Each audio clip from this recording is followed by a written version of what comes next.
Welcome, welcome everyone to the 105th episode of the Home Theater Hub. As you can see, we have one of our normal hosts, and I had to call in Philip Rivers, man. I had to call Philip Rivers in because Ike is out sick today. Oh, so, man. so we brought the retired podcast host, Youth Man. What's going on, man? What's going on, Michael? How are you, I sir? am good, man. Thanks for joining us this evening. We have YouTube royalty here, everyone. So Yeah, I got like a 30-minute notice on this one too. So yeah, it was not planned at all. So I really appreciate you're dedicated to it more than I am. I literally came home from a Christmas party, and he's like, "Hey, I know it's short notice. Can you jump on a podcast?" I'm like, "I'll be home in like 10 minutes." I figured you're already on it or something. Nah, it doesn't start till 9:30. I'm like, who does a freaking podcast at 9:30? 9:30 every Thursday. It's only 8:30 at most people's times, and if you think about it, California, it's even earlier, right? Yeah. So it's later for the East Coast. We usually go to about midnight, but we're last show we cut it off a little early. We'll probably cut it off a little bit early this week. We are still looking for guests, by the way. I do have a guest lined up for next week. Crossing my fingers, everything goes well. Because usually when I mention it, something happens. But yeah, no. If you would like to be a guest on the show, please shoot us an email at hometheaterhublive@gmail.com. That way you could become a guest on the show just to talk about home theater. Talk about what you like, common like people talking about common things, right? So Paul, what's going on, man? How have you been? Been good. I'm taking the next week plus off. I'm heading to California, Temecula, to do some wine tours. So that's why I'm cutting it off early. I'm going to get a couple hours of sleep before I have to get up and when are you actually leaving? Tomorrow at 5:30. Ooh, yeah. Early day. Be there a couple hours early to get on the plane and all that stuff. So, and drive to the airport, obviously. So yeah, we got to get up pretty early. Yeah, for sure. Do you have the itinerary ready already? No. Which ones you're going to visit? I don't do itineraries unless it's something that's like a popular, well-known, like, I don't know what a specific thing. Like if you're going there to do something specific, obviously I would schedule that. But whenever I go vacation, normally I'm just like going there to live like a local and hopefully, talk to some people. As a matter of fact, Scott is gonna come down one of the days and stay in the same area and hang out. So that's what I'm all about. I'm not about, let's do this. I'm like, no, go there, talk to the locals, see what's cool to them, and we did the same thing whenever I went to Rhino District, and we found a couple places that were just completely off the beaten path, and one of them was an amazing little bar that overlooked the city, and it's not on any flyer anywhere. It's just, hey, this is where you go, and it was pretty cool. So that's awesome. Yeah, no, I would love to do something like that. I'm not a huge wine person or anything like that, but I mean I would still love to go and see what it's like. Yeah. So old Scottio. Speaking of Scottio, let me see if I can change this. So Scottio made us this background the other day. We got off of the stream early, and Scott and Rich jumped on, and I was like, man, we need a cool Christmas background with some speakers or something like that. So he started digging in like in 10 minutes and populated this. So thanks to Scotty. GPT is that hook me up, and it's pretty much. Yeah. So that's awesome. I got a rocket, right? One of our listeners, actually, Scottio was started off on the show doing like some news stuff, right? For us, and unfortunately his job took him away, but hopefully he'll be able to join us back soon. Now that he's got a new gig, I think. So we keep inviting him, but hopefully we'll get him back on.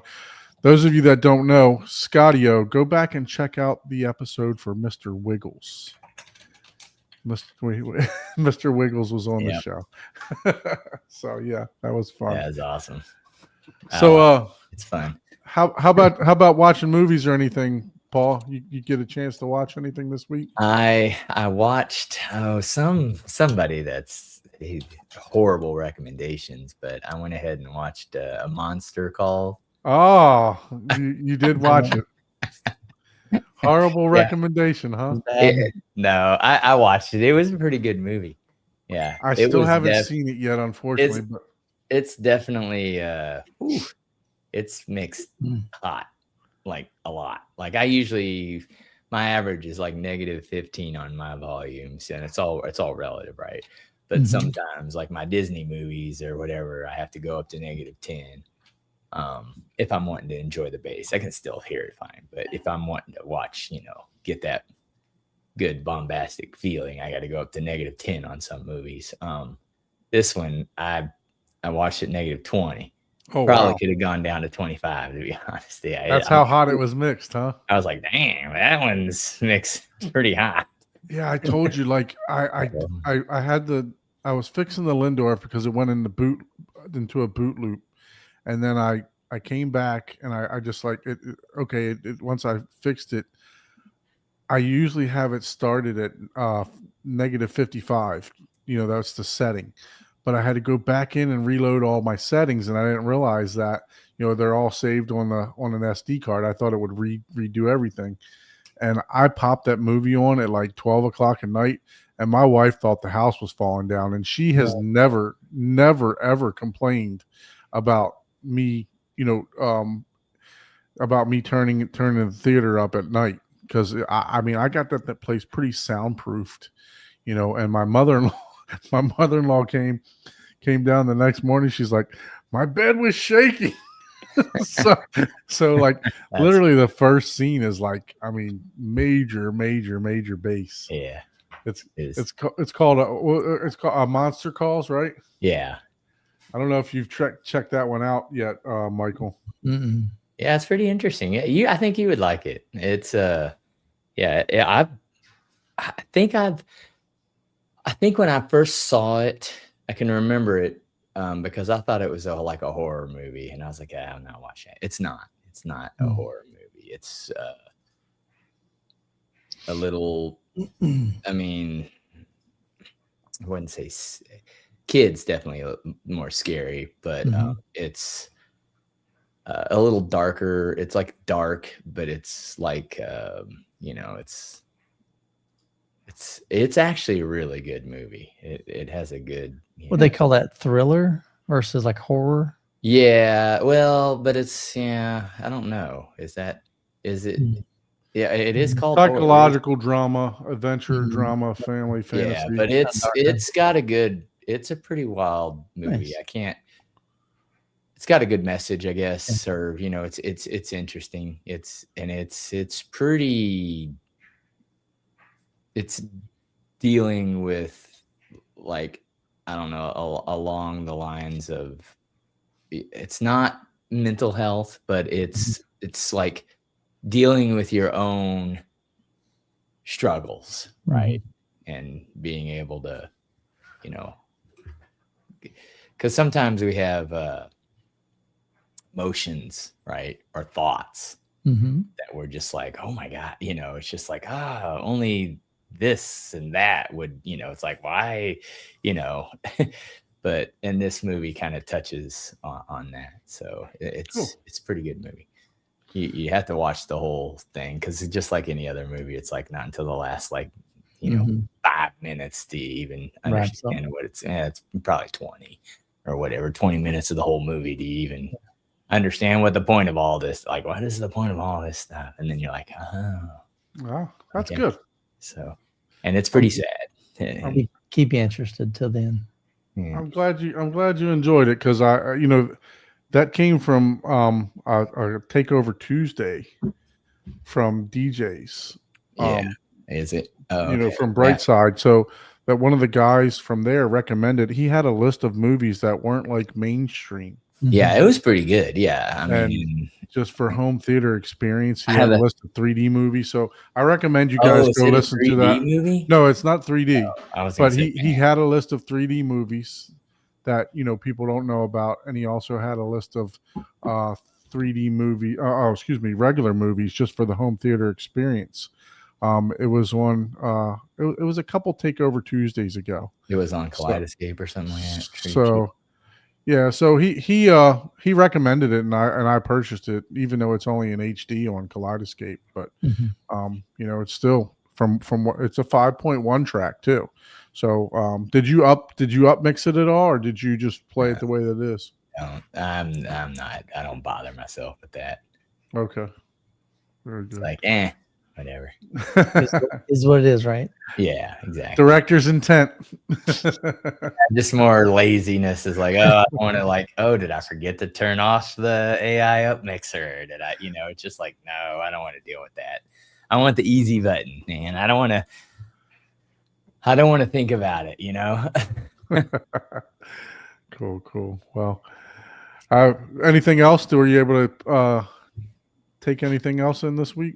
No, I really wasn't. I spent all the rest of my spare time setting up my new Vortex 3D printer for my little business. Oh, it came in. Yeah, and that thing is wow. Like cool. that is an engine. Like seeing it on the internet and seeing the videos of it is cool, but man, when you actually see it in person mechanically moving, you're just like, wow. Is like it faster than your other one? No, it's not faster. It is faster moving wise, but with all the extra, this is going down like nerd alley with 3D printers. Most 3D printers have a nozzle, and they made one with like 2 nozzles in one that like this one and this one. Mhm. This one has what they call a vortex, which there's 6 nozzles on the side. So it has a mechanism on the one side that it literally grabs it magnetically, and it all via near field technology, like communicates with it, heats it up, does all that stuff. But whenever it boots up, or not boots up, when it starts a print, it spends like several more minutes calibrating and realigning everything. So even though it may be faster in some aspects laying down the print, it has so many more other things to do and precision calibration to do that it kind of, it's the same. It kind of evens out. Okay. But Okay. now it's like 80% faster if you're doing specific things, which is what you would buy it for in the first place, which is color, like making multicolored prints. That's where it's like 80% faster, right? But if you're just doing one color, then yeah, it's actually a little slower, because it takes like another couple minutes to do all its fancy calibration. So, but once you start getting into the reason you would buy one of these, the multicolor, yeah, it's like 80% faster. So how's the speaker build coming? Do you still? I got my tools to, crimp all the thing, because I want to crimp them instead of doing a bunch of soldering stuff, since I 3D printed my circuit board. Mhm. I'm going to crimp everything and put it all together. I have that, but it's with the work and then with me leaving next week, I didn't have time to build it. I'm excited to build it. It's done. It's ready. And I also thought of something, how we were talking about how my first iteration, I actually show Michael this thing. Look, this guy is 3D printing speakers, man. It's crazy. yeah. So yeah. Let me show you. I'm like super impressed with this thing, man. I'm waiting for the first. Oh, it's like a legit speaker. Check that out. Yeah. No, I don't have these screwed in, so I'm not gonna twist it all the way up. But yeah, it's like side profile. Mercy. And then I've got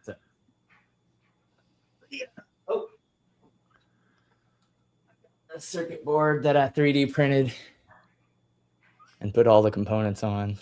Nice. So now that I got the tools, I can connect everything how it needs to connect and stuff. And then connect it to the big fancy binding post that I got. There you go. Then, yeah, so you know how I had that resonance. So is what I did. And this is a part of engineering, right? So I literally had to just print a bunch of stuff and label it to figure out, okay, which one of these is, you know, the most economically time-wise, not necessarily like money-wise, feasible to be able to produce a speaker, you know, because like you can hear the difference between some of these. It's just like, so I found that perfect balance. Nice. By doing it. But I have these, the bigger ones, and then I have a whole bunch of the same little squares that I started out with. But anyways, you know, that's what you got to do. You know, it's like no matter how much math you do, you still have to physically get trial and error. And then you're just like, all right, here we go. Yeah, so it's pretty crazy how he put together this 3D printed that the whole speaker, and you can lay that on the side. It can be a center channel too, right? Yeah. It's here's the, so you can lay it on its side. And, that's cool, man. You know, I got all this, you know, whatever. And so it's actually has, if you notice, it does have actual tilt to it. So, you know, it's got a kind of an angle in. And then, of course, obviously you can. What did we say the name of these were going to be?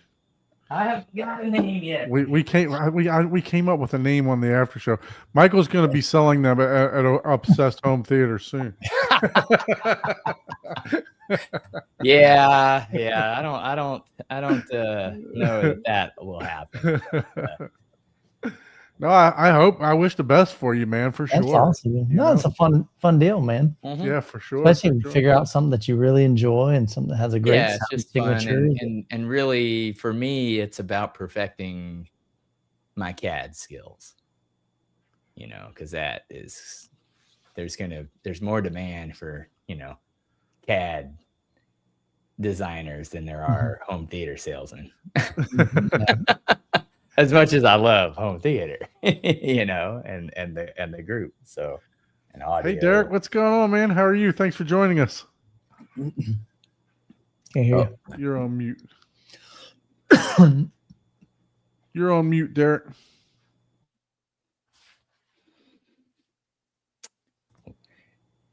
Let's have this moment of silence for Derek and his microphone. That better? Yeah, that's better. There we go. It picked up the wrong microphone. It was trying to do it off my MacBook, not my AirPod. Yeah, Oh, sure. good. No problem. Anyway. No problem. Sorry. Man. Hey, Michael, how are you? I'm good, dude. Good to see you finally again. Yeah. It's been a whole week and a half. Oh, you guys got together, huh? Yeah, we No, meet just a month on Patreon, on Zoom. So Oh, okay. we all connect. Yeah. And Yeah, share you updates. always do it on Tuesday night, and I forget about it. And I'm like, then I check my email a little bit later, and I'm like, shit, I missed it. I send it out like 2 days early. I know you do. I Then know I you send do. a reminder usually 15 minutes before it starts. So yeah, don't give me that crap. No, it's just, I don't look at my. I hate. Look, I even tell Ike this because he sends me emails and stuff, and Yeah. I'm like, dude, I You get unplug? 500 emails a day Yeah. from work. I don't want to see another email after I get home. You know, I don't even mind the emails per se, but I was out for 2 days and I checked my inbox. I had 1,500 emails. Yeah, that's wild. 8 of those Yeah. Were for you. were related to me. And out of those 8, only 2 of them were actually, hey, this is something you need to action on. Right. Yeah. So what percentage, you know what I mean? Like that's a pretty low percentage. Yeah, but you still got to take the time to go through them and read them and know what's going on. Yeah, yes, I have got 3 managers that work for me, and but they want to copy me on it to let me know what's going on and this and that, and I got to know because when Yeah, well, we yeah. had to reduce this, we had to do this, we had to do that, and because you still got to skim through them. But a lot of times, if I see like it says got it, I'm like delete. Some of them I don't even open, but it's just like, man, I just don't want to see an email. After I'm done, after I unwind for work. So it's just Mhm. like. I understand that. Yeah. I used Hey, to take get it. 80 to 120 calls a day at a call center. I worked for Wow. Progressive Insurance as a There you go. call Yeah. center rep. So when I got home, guess what? The last thing I wanted to do was answer Yeah, a phone. exactly. Back when the Oh, phones wow. used to Yeah. actually ring hmm before we had Yeah. texting. Yep. Yep. Phone ring. I'm like, Jessica, that's yours. I don't even care who it is. You talk to them for me. If you need to know something, ask me. But I'm Sorry, done. Mom. It's not your time. That's right. I am You gotta call me first thing in the morning. out. A lot of words. Yeah. No, definitely understand that. You Yeah. got to unplug for sure, Mhm. and just, Yeah. and that's why I do this show. I know I talk about work on here, but I try not to. Mhm. But just unplug and get work off the brain and everything else like that. So it's a release for myself. And look, I appreciate all of you listening to my boring ass. So, but so how about you, Mike? Were you able to partake into anything in the theater, or what you working on in the theater? So the biggest thing I started watching. So one thing that's really nice, Jessica didn't ever use the theater room, and now she uses it 2 times a week. That's She awesome. loves watching Survivor with me. Her and the girls, and I would pop in every once in a while. They were watching Dancing with the Stars. So of course, I'm cranking up the music for them. They're jamming in there. And then she likes watching Amazing Race. And then I got into watching the new Stranger Things. Ah, That sounds stinking phenomenal, especially for streaming. Like truly, truly phenomenal mix. so you've watched all the previous Stranger Nope. Things? No, No, so I went straight to 5. jump right into season 5. Yeah, I watched a little bit of season 1, and I didn't really get into it. And then season 5 came around. I'm like, I'll pop it in. And I was like, dude.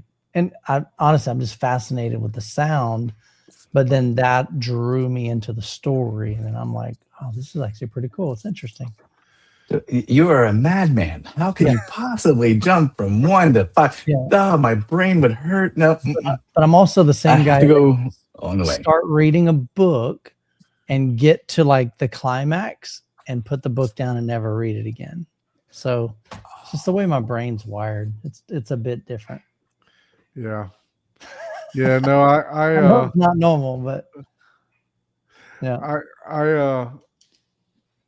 I watched the first season, Mm-hmm. and then it came back on, and I never watched it. I've paid for Netflix for multiple years now, and Mm-hmm. Look, I'm telling you what, their streaming is definitely getting better.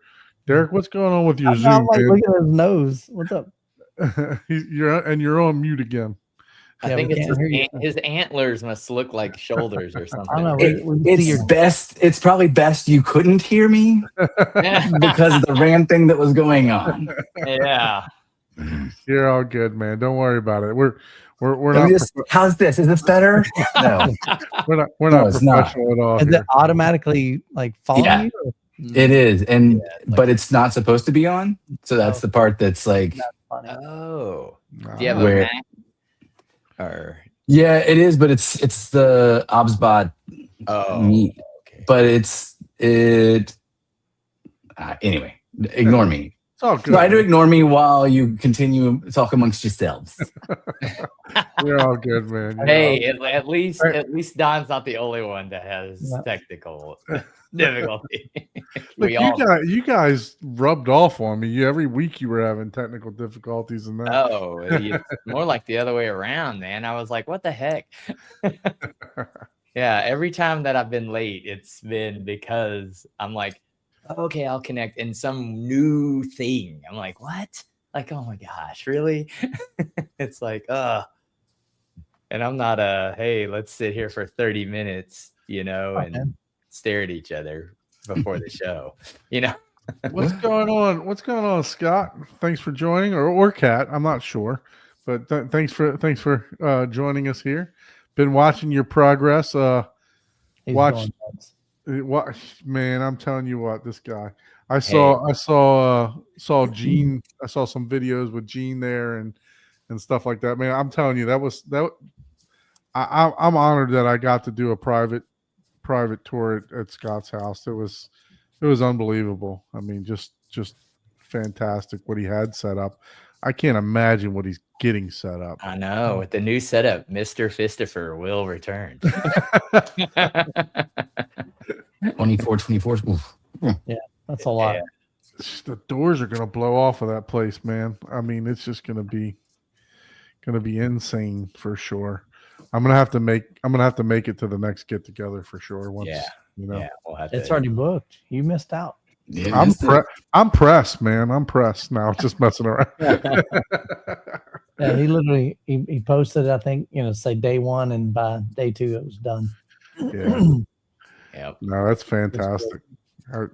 Scott, you and I know you influenced Scott to start his YouTube channel and everything else, and he's blown up since then. But He's doing great. Michael, he's doing a fantastic job there. I just can't press the freaking record button for me, so to even start doing it. But congrats to him and Kat.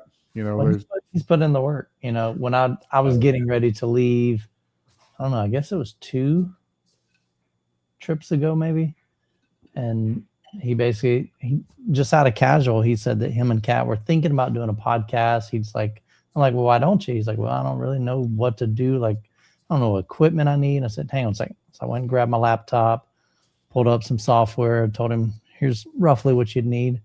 I said, go for it. What do you got to lose? And like you said, just hit record, share your love, share your passion, share your story. Mm-hmm. And man, he just went gung ho, started posting and just going nuts and having a blast. And that's really what it's all about. And just finding people that connect with you as a person and connect with your story and connect with your insanity. He's just on a whole nother level, man. He's been big in the community too, like Facebook, way before way before that, and way before He's you. been growing his channel. joined the door. Yeah, and he had been inviting people over to his house for probably 3 or 4 years, Scott, I think, before he even made like an online presence as far as like on YouTube. But he'd been growing his Facebook following for a while. So, but no, he's doing great, man. Appreciate his friendship. Yeah, no, for sure. Thanks for tuning in, Scott. Appreciate you, man. Sorry about that. That's bedtime. No, I set an alarm at 10 p.m. every night to check my calendar. And the reason is because there have been times I've missed meetings at like 9 a.m. or 8:30 a.m. Like I normally don't schedule meetings at 8 a.m. or 9 a.m. Right. But every once in a while it catches me off guard. So I'm like, all right, if I set an alarm, then, I'll look at it and go, oh, okay, I need to make sure I do this tomorrow, or this is going on. So just to make sure. Well, one thing that, and I didn't talk about my experience, we'll get to it, but since Scott brings up community, I think it's a good segue to talk about what you have going on, Michael. Mm-hmm. So we'll just kind of skip out of order here from what we normally do. We normally go around and talk about all of our experiences, but I mean, I think this is just as important here, right? So, Michael, you've actually dove in, and you've talked to me about this. I know you were talking to Casey about this several years ago, and just trying to find a way to get everyone together, to get there, to let people know, hey, there are other people in your area, that you can experience and talk about home theater to. So talk about a little bit about what you're putting together here. So the heartbeat behind this is one of the comments that I continually get on my channel is, Michael, I don't know anybody in home theater, like nobody locally. Yeah, I know some guys online, that I've met, but they're a screen name. They're just a username. They're a first and a last name, but they have no idea who these people are. They don't know their families. They don't know their story. They know what gear they have. That's it. And so there's really no deep connection on a lot of these folks. But they don't have anybody they can physically go over to their house to check out their setup, to call them on the phone and say, hey, I've got some new subwoofers coming in. Would you mind coming over and help me bring them into the house? They don't have that genuine friendship, that local connection. And so it's been on my heart for a long time. Well over a year, maybe even multiple years. But I always made the excuse, I just don't have the time. I'm so involved with, of course, making content on my channel. So a lot of it's traveling to different events and things. And then on top of that, we've got Obsessed Home Theater, and we're building that out. And so I just always made an excuse. And it was interesting. We were over at Benny. He's one of my videographers for some of the events that I do and sponsored videos that I do, home theater tours. And we're at Benny's house, and we're sitting down. And in that video, I just shared, I'm like, man, I would love for one of you guys to start a group. And I just really was focusing that video on the community aspect of it. And probably within like 2 days, I got a message on Facebook, and a guy said, Michael, I watched your video. I don't know anybody in my area, but I did what you said. I started a Facebook group. And I was like, holy crap, man. I was so pumped. It got me so excited. I'm like, well, if he can make time for it, dadgummit, it's time. I need to stop making excuses. Let's do this. So I created the Obsessed Home Theater Central Florida group for our area, because that's where I'm at. And I figured that makes sense. There's about a 4-hour drive from East Coast to West Coast, but like I'm kind of in the middle. I'd be willing to drive 2 hours to go hang out at somebody's house that has a really cool home theater on the East Coast. I do the same thing on the West Coast. And so I started that. And then I think I shared that either on Patreon, or I shared it maybe just as a community post and said, hey, is there anybody in North Florida, South Florida? And I had 2 people volunteer to create a group. And I'm like, well, if we're going to really expand this across the US, that's really the desire right now, to have multiple Facebook groups in all states. Depending on what, how big your state is may depend on how many groups are going to be in that state. And so I thought for us, we'll at least have North, Central, and South Florida. We might do a Northwest and a Northeast. We might end up doing a West Central, a Central, and an East Central. But I figured this is at least a start. Let's start there, see, what we have. And, I reached out to our guy that builds our website, Manny, and I said, Manny, here's my vision. Here's my heartbeat. I talked to Rusty about it, and they loved the idea. And I said, can we build a page on the Obsessed Home Theater website? Because my thought is, just because somebody creates a group, most of the time people can't even find it.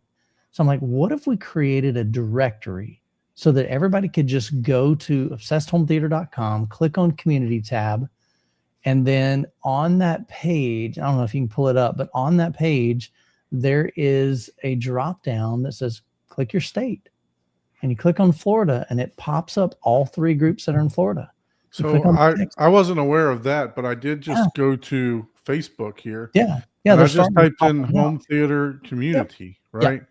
And you can see that there's, multiple listings here of, correct,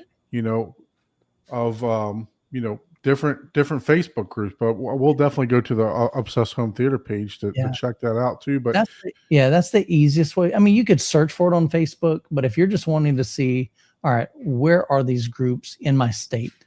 And here's one thing I'm thinking of too, is that let's say you're in the very North Florida. You might want to connect with the folks that are in South Georgia because it's right next to you. You might be a 10-minute drive for you to cross the border. There are other states that do that too. They're bordering other areas. I don't care what, what group you're involved in. The purpose of this is, can I, as a consumer, find out who's in my area? And what's been really cool and even like revealing to me, I didn't realize how many people were in Central Florida. Yeah, you guys got like 60 some people in the group already for Central Florida. Like, I was looking at that. Now, I do have a little help because I got my channel. I can at least say, hey, if you're in Florida, Right. Central Florida, so that helps. But my thought is, hey, let's build the network. I'll build the infrastructure. I'll be pushing the, people to go utilize this tool. And so if you click on, the drop down menu, you'll see all the states. I don't know if we can see it on the, yeah, you're not going to be able to see it on here because of the screen capture. Because you clicked on it, right? Yeah. Yeah. So we're not going to be able to see it. But anyway, there's a drop down menu there and it'll say every state. So when you click on that state, go ahead and click on Florida. They should be able to see it once you click on it. Yeah. So see, now we can see down there at the bottom. When I did the screen recording of this, mine did the same thing. I was like, dadgummit, because I didn't capture the whole window. I just captured the tab. Right. Yeah. I'm only on the tab. Yeah. Yeah. No, you're fine. So in this case, you would just look and see, is there a group there? And if there is, click that. It takes you to that Facebook page. You can request to join. And so, it's a private Facebook group. And the biggest question is, do you live in that area? We don't want Derek. I mean, I love Derek. Derek's a great friend, but I really don't want him in my Central Florida group. It doesn't serve any purpose. There are plenty of other groups that are out there that's just big. I know he's weeping. We're going to get a community in your area though, bro. I promise. It's fine. We may already Derek's have like, I'm a $100 Southwest flight away. it. Right. I mean, hell, I drive 4 hours to go to stuff in North Texas. It's only Yeah. 10 more hours to get to you. Yeah, exactly. But the thing is, the whole point is like, man, let's help people find really like these close people that are within 30 minutes, an hour. Because where I can see this and the vision behind this is, let's say all four of us are in Central Florida and I've never met you, but I met you through the Facebook group and, I host a get together. And so you three guys come over and some other guys and we have some snacks and we hang out, we do some demos in my theater room. And at the end of it, we're like, man, this was fun. We had a great time. Who wants to do next month? And Paul says, well, dude, I'd love to have you guys over at my house. Paul Let's needs do it. Paul needs to be the moderator of Kansas Yeah. City. You don't have Yeah. anybody yet. Yeah. So the way it is it's like, that's the purpose of this. And where I can really see the value is imagine when, let's just say Derek says, man, I've been hearing so much about this mini DSP thing. I've got 4 subwoofers and I know I'm not really getting the most out of them, but I don't know squat about mini DSP. And, and Don says, man, I'm all about it. Do you know how to do that? I'd be happy to come over to your house on a Saturday and let's dial this thing in. Imagine that. Like that is a crazy resource that we just don't have. For sure. So that's the heartbeat behind this. That's the vision behind this. I think the community is going to grow because now people feel like they belong to something. We all want to belong to something. And so that sense of belonging, that sense of community, now you're building genuine friendships within people. I had a guy just recently, he connected with somebody locally and he said, man, I've been texting them, we've been hanging out. I've been to their house. They've been to my house. And we even went out and had a drink, the other night. I was like, dude, that's what this is all about. That's the whole purpose of this. And then I think even the brands, think about all these brands are going to benefit because you're going to go to Paul's house and he's got X brand of speakers. And you may be like, man, I need that in my life. Or you go to Derek's house and he's got a projection image and you're rocking a TV and you're like, now I see what these guys are talking about in projection. Like I didn't realize you could get that great of an image and man, I'm missing out on that big immersive. So I think the brands are going to, there's just so much value I think that we're going to get out of this. And so we've started off in Florida with Central Florida. We expanded to North and South. And then from there, I just said, hey, if there isn't a group in your area, reach out to me. There's a link at the bottom of that page. It sends me a direct email and it says, hey, Michael, I'm interested. And so shoot me an email. If your area isn't there, I just have a conversation with you. I created a document, a step-by-step. Here's how you create a Facebook group. Here's the questions that you need to ask. And, just so that you're kind of what do you call it? Not weeding out, but you're, what's the word I'm looking for? Just focusing the Yeah, keeping it Yeah. targeted. Yeah, targeting. Yeah, I mean, you're basically just, oh man, I can't think of what I'm filtering out. People that don't belong. yeah. Right. I don't know what I did. I created my first group, and what I'm telling everybody, when you create the group, do not click the Facebook. Basically says, hey, do you want to invite some people to your group? I'll help you. All your friends No. and family. No, you don't.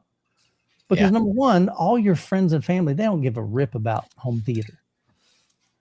But what it did is I have 7,000 followers on Facebook. It sent invitations to all 7,000 of them. Like every few hours, it would say 300 invites were sent. And so me and my moderators are deleting and deleting and deleting. But what was crazy, even though I had these 3 questions, like, do you live in Central Florida? Do you love home theater? And it was, there were people in like Pakistan joining. There are people in the UK and Canada, and just automatically it was bypassing the system. So I'm telling people, look, just manually invite them. I'll help you promote it. I'll get some traffic to you.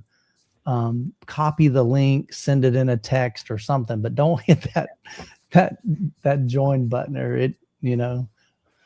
or invite, but not join. But Yeah, it for was- sure. Oh, it was a pain in the So- butt. Invite all. So what would you It's say? not- What would you say because like for me, right? Yeah, I'm 3 hours away from you guys. I can correct. be there. In Yeah, three and a half it's a hours. big drive for you. So it depends on Right. on So what if would you're you say? willing- What would you say the parameters would be? Because I struggle with it. I'm like, should I join the center the central group also? Because Yeah. I'm 100%. some people may say, yeah, I'm not going to make that drive. Some people may say, 3 hours is nothing. Right. Like Derek said, I drive 4 hours to go to 100%. Texas. And I think that's I totally drive fine. to Scott's. Yeah. Just because it's like, what am I going to spend? A Like I said, minimum there's no 2.5 hours restriction. in the airport. Yeah. It's like, okay, now I'm down to like, 3.5 hours. I'm saving, but I have no, leeway to do anything or no freedom to do anything else except hop on the plane, hop off the plane. Right. And also, I got to get a rental car whenever I get there anyway. So, there's a large break point for me. Now, would I do it weekly? Yeah, I'm not like home theater meeting up. Yeah. 5 drive every weekend. But Well, most of the, like my vision, I would love for these communities to begin eventually. It may take some time, but eventually, as they get to know each other, because at first nobody's going to open up their home. They're just getting to know each other. These are random strangers on the internet, Yeah, for sure. but they're sharing their, here's my photos, and man, I just got this new subwoofer, or man, I just installed this projector, or man, I don't know how to do this. Can you guys, and then you're helping each other out verbally, and then you're building friendships, online friendships. I've already seen guys in my group. They're like, he's like, man, you're like right next to me, like you're in my neighborhood kind of thing. And Oh wow. like, what I'm saying, like not neighborhood, but in my vicinity, you're in the same city.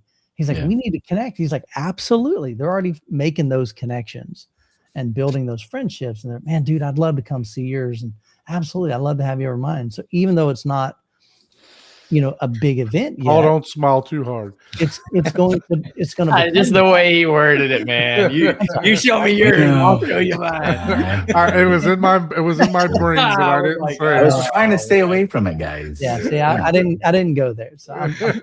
Oh, I tried to not. but Paul was Don had to smirking. Paul was comment on smirking. my- I knew it. He's like, I hear your brain saying stuff. I'm like, Yeah. Well, and- I was talking about Chuck. He met some guys at an event over at Maximum AV, and he found them and got hooked up and connected with them, and they're texting and calling. That's what I want to build. I just want to provide a platform that can help people find others that are in their area that are interested in home theater. I've got the platform, we've got the website, I've got the audience. All right. What I don't have is time But what I've always told people, I don't have time, I make it. And the reality is we all make time for the things that are important to us.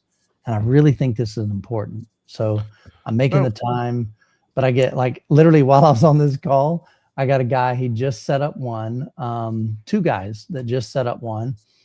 Joseph is in, where's he at? He's in. Tell me Hawaii, because I need a trip to Hawaii. No, he's in Eastern Pennsylvania. So we've okay. got a group now set up in Eastern Pennsylvania. Mike Young is he just got set up, so he's setting one up. I think he's in. No, I'm thinking of Miguel. Miguel's in Ohio. So man, there's just so many people that are stepping up, going, "Hey, there's nothing in my group." And so my first comment is, "Are you volunteering?" You know, and they're like, "Oh, what does it entail?" Yeah, I'm like, "Be nice, be encouraging." Take 15 minutes to set up a Facebook group. I'll walk you through it. I'll create your banner. We'll link you on our website, get you up and running. So I guess Paul can't be the Kansas City admin then. Why is that? You said be nice. Oh yeah. That's probably what me out right away. But that's it. I mean, my point is, you don't have to be the expert. You don't. Not have everybody to can be be a moderator. You don't have to have a dedicated theater room to be the person that starts this. Mhm. I just need somebody, because it's funny, because one guy set it up and he said, do you want me to make you an admin? I'm like, no. Why do I want to be an admin of 300 groups? No. Right. I don't even want to be a member of your group. No offense. Yeah. But I can't be a member of 300, because think about it. If there's 50 states and, if we get to 5 per state, that's a ton of freaking For sure. groups. Yeah. So no, I don't need to be a part of that. That's y'all's group. You do with it what you want. I'm just providing the exposure to your group. I'm going to help you do my best to drive traffic to it so people can find you. And we're just being the hub and the resource. And this was just a way that I figured, you know what, we can provide, Audiovice does a great job providing a free, tools to build out your theater room on their site. Now, granted, there's some byproducts of that. There's branding from that, because people are going there. They might buy something from. Are we possibly going to pick up maybe some customers from it? Sure. But the motivation and the heart is like, this is a need that I have seen for many years. And I keep hearing the same dang comment. I don't know anybody in my area. Yep. I had a admin, a guy who set up a group, and he said, Michael, I'm setting up a group.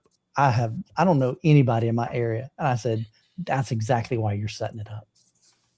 That's the whole For sure. Oh, man, if you can't tell, I'm pumped about this. No, you are. I can tell, man.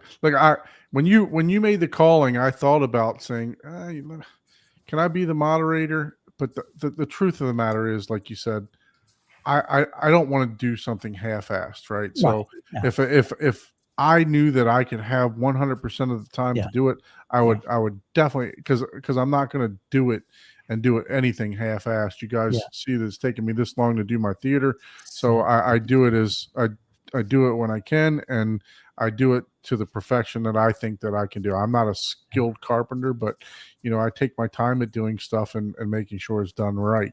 So, but so when you made the calling, I was like, man, can I do this? Do I actually have the time to do this? And I thought about it. I'm like, and then I saw that Bill, a guy that I know, been to his house. Mm-hmm. He's been on the podcast. We've done theater tour with him. Right. But I saw he volunteered to do it, and I was like, great, because he's the perfect guy to do it. To be honest with you, there might be, like I said, there may be plenty of other ones in Florida too. We may do a Southwest Florida and a Southeast Florida.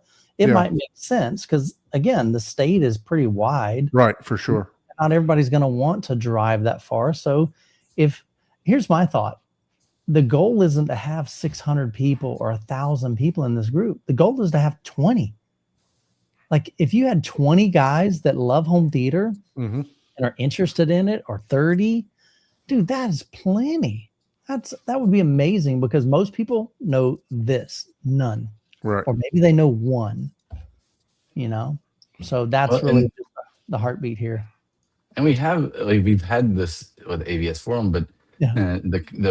The speed at which to communicate and the tools, it's just not as effective. Like Yeah. when you IM on ABS, sometimes it just gets lost and whatnot. Mhm. And- Yeah. And I've experienced with the groups from Texas that community. And I mean, Taylor, I would have never met him if it wasn't for ABS and that forum. But this, I think, is going to allow that to expand outside of people. Because, Yeah. I mean, you got to get people to ABS to get Yeah, them ABS is still involved. pretty niche. And although Yeah, everybody exactly. doesn't, I had a guy, he's like, but I won't ever use Facebook. I'm like, I'm sorry, bro. I can't Yeah. meet everybody's needs. Right. We could have Yeah. chose Discord and it would have been so much more difficult I because think Discord is more difficult to very niche. navigate through. but that's what I'm you know? saying. Like the average consumer, they don't know how to use Discord. And then you got to teach them. And it's like, this Yeah. is something people are familiar with. It's easy to set up. I just figure, you know what? Let's go for it. Let's shoot it. It's a starting And- point. And yeah. your market and the target market that you're probably trying to encourage to gather is more likely to be on Facebook anyway. Yeah. And I mean, hell, the Central Texas group had one person yesterday. Mhm. It has 5 today. Right. And now 6. Yeah. So it's just kind of a Yeah. interesting. I mean, Bill just started his 2 days ago. He's got 30 members. That's perfect. Like he would, even if his group never grew, if those 30 people were active and they start Yep. developing community and friendships and helping each other out. And, I mean, imagine if Don would have had this group, he would have built his dang theater room 5 years ago. Oh yeah, Right? because we would have Right? invested him And he just every missed that. day. Where'd he Like, go? hey, when am I Yeah. getting to come over? I was ready to bust his chops, man. No, but yeah, seriously, that's the whole reason I'm doing this. Yeah, that's the whole point of that, Yeah. man. I Give just, yourself motivation. Yeah. yeah, so I'm excited about it. And I even asked our group, Don, you missed that, didn't you? Hmm. I put be right back in the chat. I actually spilled something, so I went Okay. to I said, grabbing that. imagine if Don would have had this group 5 years ago, he would have had his theater done because there would have been some dudes that would have come over to help you build the dang theater. Yeah. I would have been like, Hanging dude, drywall come on, and running man. cables. and- Chuck actually offered to come over a while ago, but That's one dude though. You don't want Chuck coming over because if he does something, you're gonna notice how crappy all your craftsmanship. No, You're gonna be like, okay, oh, man, time yeah, out. ooh. Oh. Put a big timeout on that because I don't know if you remember or not, but Senor Dusty and myself, we measured down to the 32nd of an inch so that he could put it in the CAD. Mhm. And there was only one item that was out of line on my theater. I tell you, I build stuff to perfection, man, when I That's build good, it. So That's good. don't Well, I think don't knock my craftsmanship, bro. Yeah, nobody's ever questioned that. I'm not knocking yours. It's not the Complimenting craftsmanship, Chuck. it's timing. That's what it is. It's funny. Yeah, Bill said he invited you. I think it's Bill in the chat. He invited you to be a moderator of that group. Okay, yeah, no, I definitely can have some time. That's the- I've that's the been good thing. monitoring it because look, I made a post and just said, "Hey, what's up? Where are you guys at?" Right. Right. So and I just was hoping people will respond that, "Hey, I'm in Broward, I'm in did the Miramar, I'm same in thing. South Yep. Florida, I'm in Yeah. I'm in Miami or I'm in West Palm." Yeah. So What's that gonna be was cool is you may find 3 guys that live in your stinking city that you didn't know existed before. for sure. That's Yep. the whole point of this, man. So And it's what's cool actually is- got me looking at because I stopped looking at Facebook for a little while. It's got me looking at Facebook daily now Mhm. again because I'm like, hey, who else is in my area? Yeah. So I'm excited about it, Yeah. right? I know you're super passionate about Yeah. it, but I'm excited, man. I want to get some people over to the house. I want to get, I enjoy having people come over. Senor Dusty came over, Chuck came over, had a couple other people come over to check it out. And quite frankly, I'm almost done, right? So I haven't even had my family over, Mhm. so I'm excited for them to come over and I check had it a guy. out. I had a guy recently tell me, and it kind of made me sad, to be honest with you. He said, "Michael, I've never had another enthusiast come over and demo my theater." I was like, I didn't realize like we are so blessed that most of us have had that. We've had people come over and we've been to other people's homes, at least a couple. And there are people out there, they don't have anybody that they feel, because I mean, the reality, even my kids, they like music. They like going in the theater room, but they don't give a rat's butt about anything in there. You know what I mean? They don't care. Even my son, he's got a nice little setup, but he's been rocking a 3.0 system for since he was 12, never even owned a subwoofer, and he's cool with that. He's totally fine. So they don't get it. And my neighbors, they don't get it. They think it's cool. They're, oh, this is nice, but they don't get it, and they never will, and they don't want to get it. So this allows people to connect with others that get it. And so that's what's cool, man.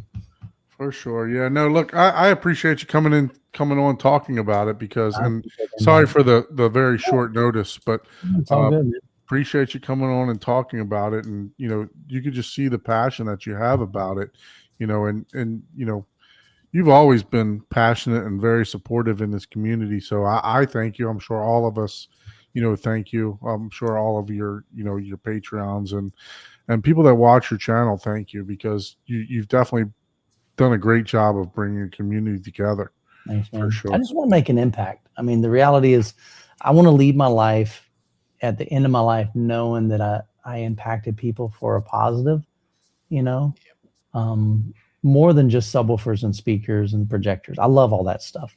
But to me, like this right here, these 4 guys in these squares, that's what matters. The friendships, the phone calls, the text messages, there's that handful of people that what's going on in their life, their struggles, when, their house is being foreclosed on, or they have to move, or they lost their job, and you're building those genuine friendships. That's what's cool, man. Well, hopefully none of that's happening. No, I hope not either, but the reality life hits us sometimes. For sure. And what's cool is when you have a community that gets it, they understand it, or, like your system is just, it's broken. It ain't working, and they get it, and they're like, well, let me come over and let me help you fix it. Yeah. And Scott touched on that earlier in the show, such a great community, lots of friendships made over the years, for sure. That's what, to me, that's what it's all about. And, again, nobody wants to see home theater die. Like just like the 2-channel audio files, they don't want to see that die. Yeah. But the reality is, if we don't bring new people in, if we don't get them excited about it, it will die like anything else. And so I want to bring in new people. I want to teach people. But, these groups, imagine I host a home theater get together in January, which I'm going to do. And let's say Bill, he's got a living room set up, but he's got a friend that likes his setup, but he has never done anything in his house. He's like, hey, can I bring him? Well, yeah, you can bring him. And then he comes to my house and he goes, dang, I want this in my life. And then he gets pumped up, and now he goes home and he starts researching, and he figures out he wants to do a big TV, or he wants to do a projector, or, and so I just think there's so much good that can come from this. And I think industry leaders are going to win from this. Brands are going to win from this. Consumers. I think it's a win-win for everybody. For sure. There can be negativity, there can be drama, there can be whatever, but of course anybody's going to try to say that this for self-promotion and everything else. But you didn't even ask to come on this show, but I'm going to promote. So let's talk about full transparency. I hope that we get some kind of benefit from this. If we don't, I did something for the community, and that's amazing. If nothing else, we're getting brand recognition. People at least know who Obsessed Home Theater is, and that we're the ones starting this initiative. And of course, I would love for people to say, man, I appreciate what Michael's done for the community. I'd love to support him and buy something from him. That'd be great. But that's not the purpose of it. That would be a byproduct of doing what's right and meeting the need of the community. And like we said, I literally text Michael. Yeah, he was like 15 minutes before it was about maybe about an hour before the show. So hey, you want to come on and just talk about your community? So Yeah. he has no idea that I'm going to talk about, what brands he sells. Like, Mhm. I'm a dealer, Derek's Mhm. a dealer, Mhm. Senor Dusty's a dealer. We there's plenty of business for all of us, right? 100%. And I want to promote Oh, people people, just like you want to promote the community. I want to promote brands and different communities and different people. We all, there's, like I said, there's room for all of us, for 100%, sure. man. And I don't do this for a living. I know you do this for a living now, and you do, your YouTube channel and stuff like that for a living. So by all means, if you guys are, looking for stuff, Mhm. Yeah. contact Derek, contact Senior Dusty, contact, Obsessed Home Theater. So let's talk about some of the brands that you're carrying. And like I said, this is nothing that, was scripted or anything like that. So I want to get that out of everybody's head right now. I asked Michael to come on here and talk about the community, but I feel like, they're offering quality products here. Mhm. So we need to talk about those too. So you made an announcement not too long ago about bringing on JVC, right? So Yeah. you're JVC projector dealer, right? Yeah. And I believe you got like one of the most hardest licenses to obtain with dealerships to be with JVC, to where you can literally sell through the internet. Is that's correct, right? Yeah. The short version of that is a lot of brands don't want to sell online, like an add to cart. There's some brands on there, if you went to like Red Atom or Mad VR, you're not going to find a buy button. There's a contact button. It sends us an email and says, hey, I'm interested in Mad VR. I'm interested in this. Then we have to have a conversation. But with JVC, we have made an agreement with them that we are, I think, their 7th online retailer. And these are up against companies like Crutchfield, companies like Audio Advice. These are huge companies, sometimes hundreds or thousands of employees, big businesses. And I'm truly, truly grateful, and I'm honored that JVC trusts us enough with their product, representing the brand, that we're going to honor our agreement with them, and it's strict, man. It's like a 6-month process for us. I mean, it was back and forth, a lot of legal documents, agreements. And so it's a big deal, because they want to make sure, like, look, here's our guidelines. Like, they're real specific on the website. You've got to say this, you got to have this. Whereas a lot of other brands, we have the flexibility. Like, most of the descriptions I write, because I don't want this to be just a regurgitation of the brand's website, not a copy paste. This isn't AI. This is Michael saying, here's my take on it. Here's my experience with this product. And so, that's why, we just wanted to provide something different. Our website doesn't have everything. We don't want to carry everybody's brand. I want to just select a few specific things that I know and that I love. Not that other brands aren't great, but this is just the brands that I love. We just brought on Mini DSP. We, not too long ago, brought on Red Atom. JVC is very new. And so we're slowly building the case of why Michael chose these brands, why I use them in my theater room. And, if I like them, I figure there's other people out there that would like them too. And then we're going to teach them how to use those, set them up, calibrate them, and just have a good time with it. For sure. So do you have the new JTR speakers on there that Scott is going to be? No. So we don't have any of that on there. That's top secret. Scott hasn't even revealed that on his channel. Jeff did let the cat out of the bag during the Audioholics event. It was kind of funny because he said, Gene was telling me, he said, now, Jeff, I know this Kalos sounds amazing, man. This little talking, especially for a 12-inch sub. But, you really probably ought to make a 15 and maybe an 18. And Jeff looks at him and kind of gets quiet and he goes, a 24? And so I had one of my local guys, he's like, Michael, did he just say 24? I'm like, what are you talking about? Because I couldn't say nothing. And he's like, no, Jeff's making a 24. Is that what Scott's building? I'm like, I don't know. Where are you getting this information? He's like, Gene said it, or Jeff said it in the video. So I had to go watch the video, and I'm like, okay, well, if Jeff said it, then all right, then I can at least say that, yeah, there's probably a 24 in the works. And then Scott was able to share that on his channel. So, yeah, so he's coming out with some RTJ 24s.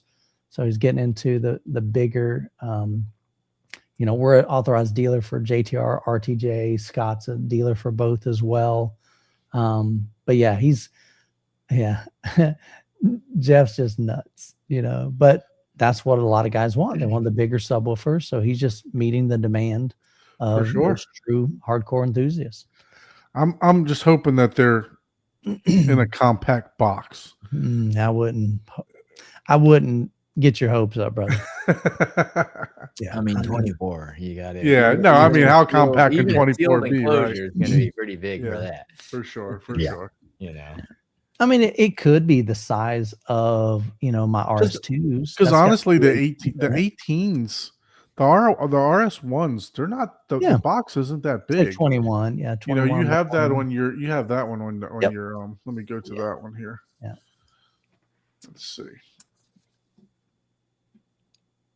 I need to start to the right, up to the right. Subwoofers. Oh, okay. Yeah. So yeah, we've got the Kalos, the JTR series, and the subwoofers. So yeah, the RS1s, I mean, those you look, there's not a lot of extra box, what I'm saying? For a massive cabinet. So being sealed allows you to do that. When you go to the 2400, then it's ported, so you're gonna have a substantially larger cabinet on that. Yeah. If you click on the scroll up just a little bit, hit scroll up just a little bit. Oh, sorry. Yeah, up's the other direction. Yeah. And click specs. You'll see the dimensions there. I think it's like 21 by 20. Yeah, 21 by 21. Yeah. Actually, when I built the platforms in the back of my theater, I came to the JTR website and I was like, all right, how big is the RS1s? Because I need to know if I'm going to eventually go to them, if it's going to fit in that spot. So yeah, that's how I know. I mean, look, if you're looking at 21 by 21 with an 18-inch woofer in it, you know what I mean? It's like I said, there's not a lot of extra room. So I was kind of hoping that for the 24, maybe it'd be like, it could be 27 by 27 or something like that. I mean, it's not going to be like an Ascendo massive, right, 80-inch box kind of thing. So yeah. So we talk about JTR, and you got Perlison also, right? Yeah. So Perlison, basically, Perlison has incredible. They measure extremely well, huge output. I mean, they were the first company to ever hit THX Dominus certification. There may have been other brands that could meet that, but they knew as a new company hitting the scene, selling, I kind of consider it luxury pricing. I mean, this is when you're talking $10,000 for a pair of speakers, that's significant money. Right. And so they knew if they were that was their target audience coming out the gate, they better have some credentials behind them because nobody's going to buy their product. And the way they chose to do that is, you know what? We're going to get THX Dominus certified on every stinking speaker that we make. And so they had, I think when I interviewed them, when they first came out, I flew up to Wisconsin, I think it was Wisconsin, and they had 21 speakers and subwoofers that were THX Dominus certified within like the first year. It was wild. And then later they came out with the R series, which is a much more, it is much more affordable, but it's still pricey. Yeah. But it's about half the cost of the S series. And so we're an authorized dealer for them. So if you need something beautiful, or they also have an amazing in-wall system. Most in-wall systems are compromised. I don't feel that at all with the Perlison system. If you need something that saves some space, clean, but just like Matthew Pose has a full in-wall system, and you would never guess that Joker was an in-wall. If I walked in and closed my eyes and he cranked it up, I wouldn't go, yeah, sounds decent, but it's probably in walls. No, like this thing sounds like a freaking mini tower. He's got them big bad boys, the 7. I think he's got the S7 eyes. Yeah. They're monstrous, but he's got big LCRs right behind the screen, and then he's got the smaller ones for his surrounds. Again, they're not cheap, but they perform amazingly. Having that DPC array with the vertical mid-range and the tweeter, that's going to give you a much better sound, especially when you're doing like a horizontal center. Aaron from Aaron's Audio Corner made a video on why most center channels suck. And that was one of the things that he said. He's like, look, most of the time when you got an MTM, like, you got your mid-range on the outside and a tweeter in the middle, you start getting some funky issues. It's not as good sonically, especially off axis. But when you can have that vertical mid-range and tweeter, that's what Perlisten said. Look, we know the logic of that. And then they put that waveguide there to help with dispersion. So they know what they're doing. Everything they make is based on science. And so that's why we chose them. But we needed something that could go in a living room that was pretty, because JTR ain't going in most people's living room. For sure. But that ain't pretty. And it ain't small. Yeah, I tell you, the only subwoofer that I thrive for, other than the RS1, is the Perlisten. What is it, 215 or whatever it is? Yeah, D215 215S. Let's see. Yeah, it's a beast. Yeah. Yeah, they use a push-pull configuration in that series. Yeah. And so what was that brand? MNK. That's it. Yeah. So they were like the original OGs of that. So right? we talked about M&K last week. They actually just Yep. came out with a Dominus in-wall speaker also. Okay, cool. Yeah, so you may want to look at them also, Mike, for as a brand to maybe bring aboard too, just to have some different options. Yeah. The next thing I want to do, of course, we started kind of at the top. We started with a lot of the things that are in my theater room, and we're still building that out. It would be easy just to automatically put everything on there, but we're wanting to build the case through video. We wanted to share that story. So that's why we're just slowly introducing each one of these brands. But eventually, I need to find, all right, what's for the guy that's just getting into this? He doesn't have $10,000 for a subwoofer, Right.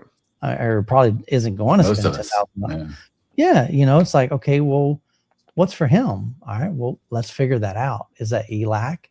Is it Klipsch? Is it SVS? What is it? And so that's where I've got to chase that down. Same thing with projectors. Not everybody's going to spend $15,000 on a projector. Mm-hmm. That's why I'm checking out this Valerian. That's why I got a Hisense in, these lifestyle projectors. And I'm like, okay, I could see how this could be a legit projector for somebody that doesn't have, $8,000 to spend on a projector or more. $5,000, $4,000, heck of a projector. Now you're missing out on a lot of the features that JVC has and Epson and Sony. But if you're just looking for a bright image, you're looking for something super affordable, might be a good option. And so again, we have to figure those out.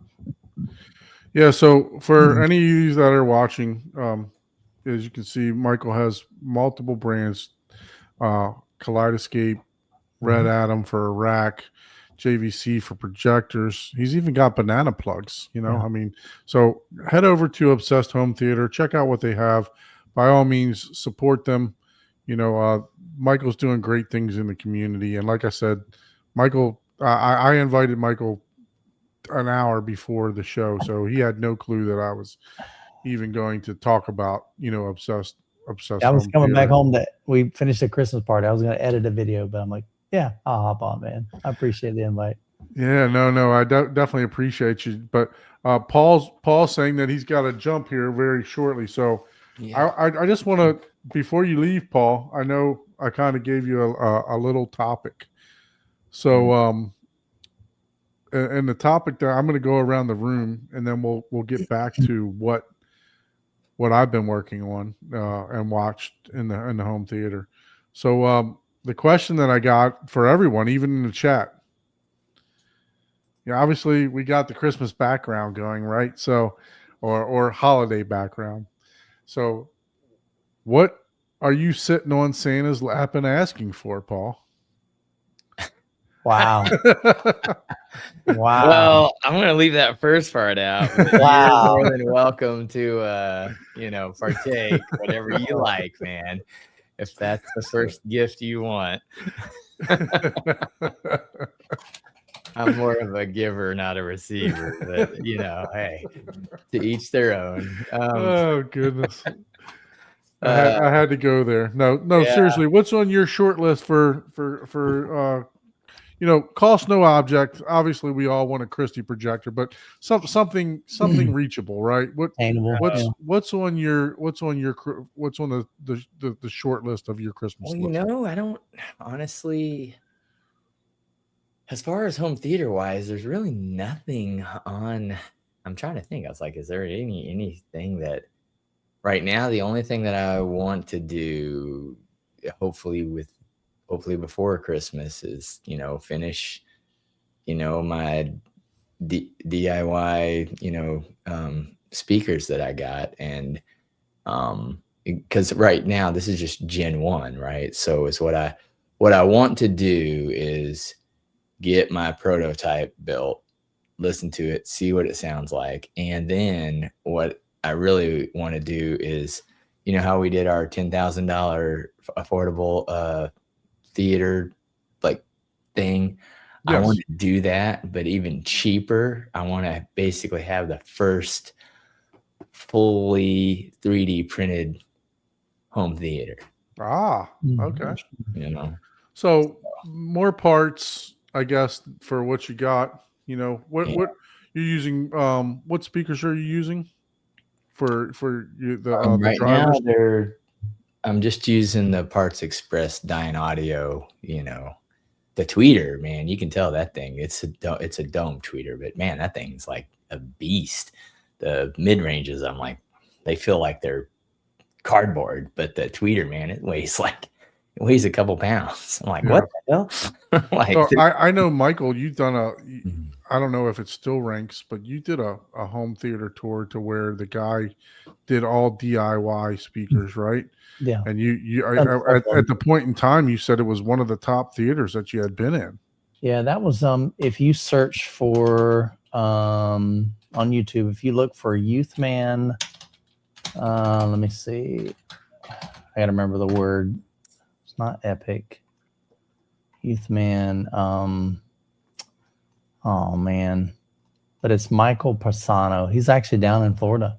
He's down on the kind of like west, kind of south. Here we go.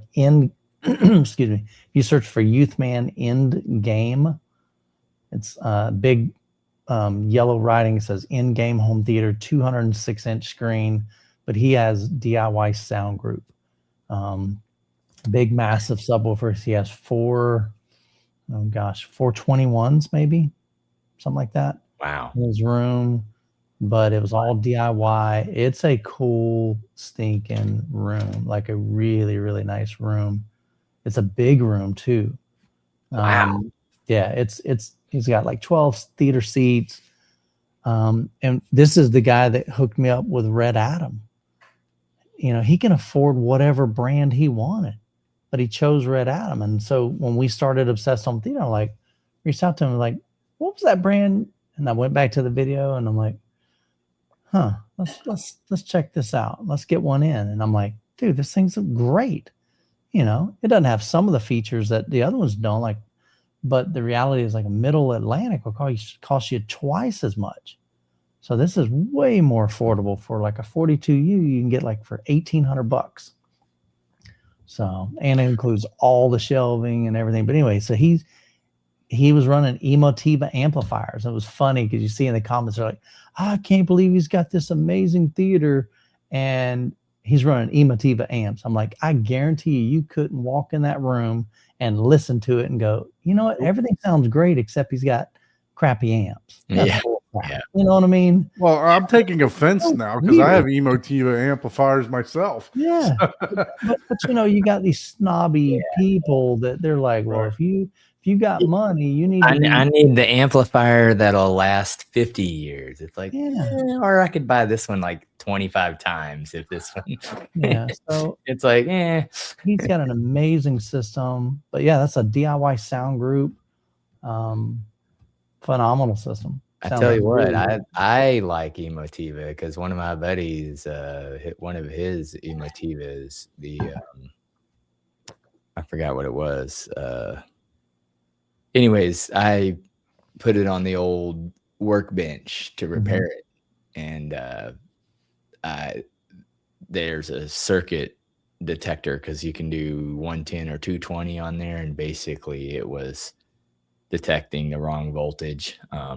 And the caps needed replaced. So I went ahead and replaced the caps, but it basically, long story short, I repaired it, and all of the components and everything, they're not hiding anything. It's not one of those, oh, let's scratch out the marking. Like they're fully repairable if you know how to troubleshoot electronics. And that's rare. Yeah, I mean, usually it's like, oh, let's make this board and let's put black epoxy over everything so you can't even touch the board without completely destroying it. Yeah.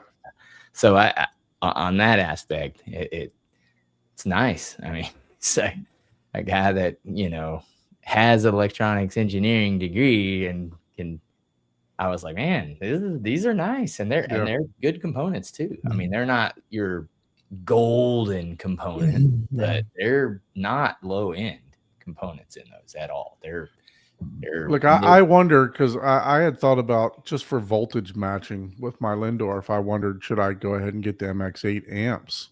You know, I the noise floor, I think I'll hear a small difference, but I don't have any hiss or hum in my speakers or anything like that. So I'm not searching for noise floor. You know, I don't, you know, usually when you want to upgrade, you want to try to find something that you have an issue with, right? So I'm not having any issue. And I even talked to Abe. I'm like, you know, what do you think? He's like, man, those amps are working fine, you know? So, you know, it's my front, I have the DR3 from Emotiva, and so I'm getting 650 watts to my front channels, you know?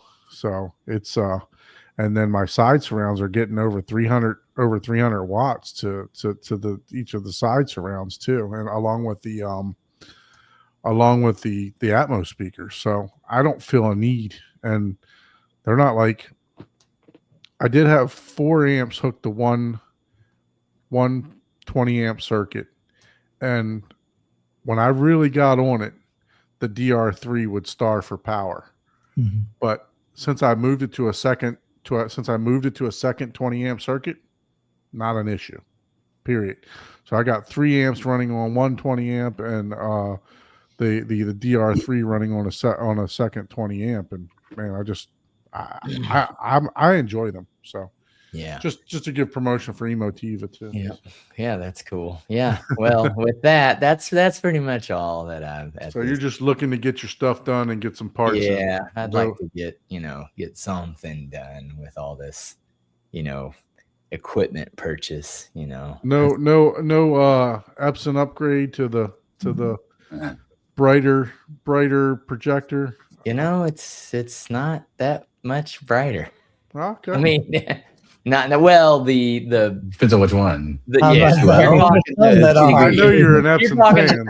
$60,000 one. Yeah. No, even the what's the middle one? 6,000 lumens. So I'm sure you'd see a huge 15,000. Yeah. Maybe 17,000. That's 15,000, 16,000. That's a hard pill to swallow. But it's bright. Yeah. It's very, very bright. You know what? Kind of interesting. So speaking of that, so Epson, I was curious. I'm like, these guys have been talking up this Epson. I got to see one. So I reached out to them, and I think I wanted to see if they could send me the middle one. And they're like, hey, we don't have the middle one in stock, but we can send you the big one. I'm like, okay, yeah, send me the most expensive freaking one you got, $35,000. I mean, it's cool, but vast majority of people ain't gonna afford this, but I'm like, all right, it'd be a cool experience. I'm all about getting personal experience. Yep. And I got it. Really loved it. It's a great projector. The black levels weren't. That's just was Yeah, the we all biggest know that, draw for that. Yeah. But for big, massive screen, like golly, that's a lot of output. You could Mhm. have an enormous screen Mhm. and still easily reach HDR levels. And so that's where that really, really, really shines. And so I get it. And right before I was getting ready to put it back in the box and I'm thinking, am I going to hook my JVC NZ800 up and go, oh, this sucks. This is so dim. Surprisingly, not once. It is not near the brightness. It really, really isn't. But the brightness that I'm getting out of it, there was nothing in me that was going, Yeah. That's That's exactly where I'm at. I'm like, dude, I can So still I'm enjoy glad the because I didn't movie. want to have to spend some big Yeah. money to get an Epson, Yeah, that would be like if I got Oh, if I got a Trinoff in or something like that, and I'd be like, You fell in love with it. do I really want to send this thing back? Exactly. You know? No, yeah, exactly. So sometimes it's nice just that, you get that experience. Like I've experienced, to me, what I consider the best projector out there, and that's Christie. Mhm. That Eclipse is just crazy beautiful. Yeah, for Got sure. almost OLED blacks. It's Yes. phenomenal. But I come back to mine and go, man, but I'm so satisfied with what I've got. Yeah, my NZ8, Totally agree. my NZ8 for On that note, I'm See you, gonna brother. call it. see you, See Paul. guys. Thanks for See you, coming Paul. on, man. Appreciate you. Yeah. Have a good- safe trip, dude. Yeah. Yeah, thanks. man. Enjoy it. All right, Get some rest. later, guys. So yeah, no, I think about it too. I'm like, my NZ8, am I really missing? Do I? Because I thought about it. I'm like, do I want to go to the N? What is the N9 NZ900, NZ900 now? Do I want to put that in as a dealer? I'm going to put it in. You know what I Yeah. mean? But Yeah. do I think that I need it? I don't think that I need it. You know Yeah. what I mean? Yeah. But as a dealer, I have to put it in. You know what I Mhm. mean? Just to be able to show people the difference and stuff like that. So What size screen do you have, Don? 160. Yeah. And I haven't even Yeah. hooked up the Panamorph lens to it yet. Mhm. And I'm still getting. Look at Scottio, man. Oh, Thank buddy. you, Scottio.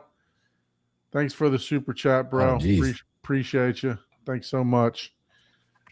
Appreciate Yeah. that. Well, and Michael, we've talked about this before as well. The when you have experienced something for a long time and it has the thing you personally like in the image, Yeah.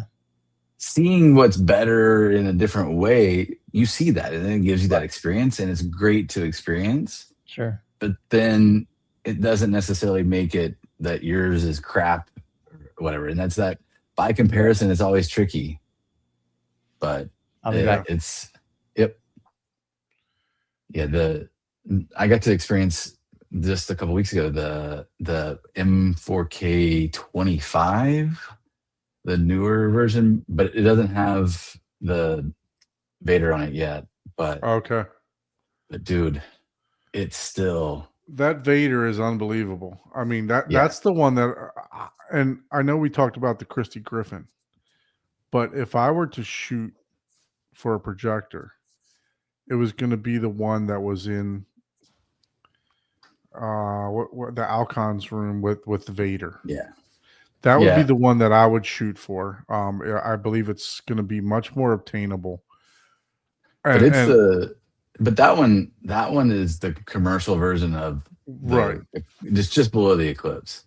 The M4K, that series, we'll call it reasonable comparatively speaking, right? Compared to the $400,000.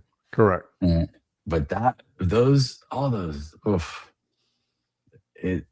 that's one of those like he says in Ferris Bueller, if you have the means, I highly recommend it. For sure. So yeah, no, we I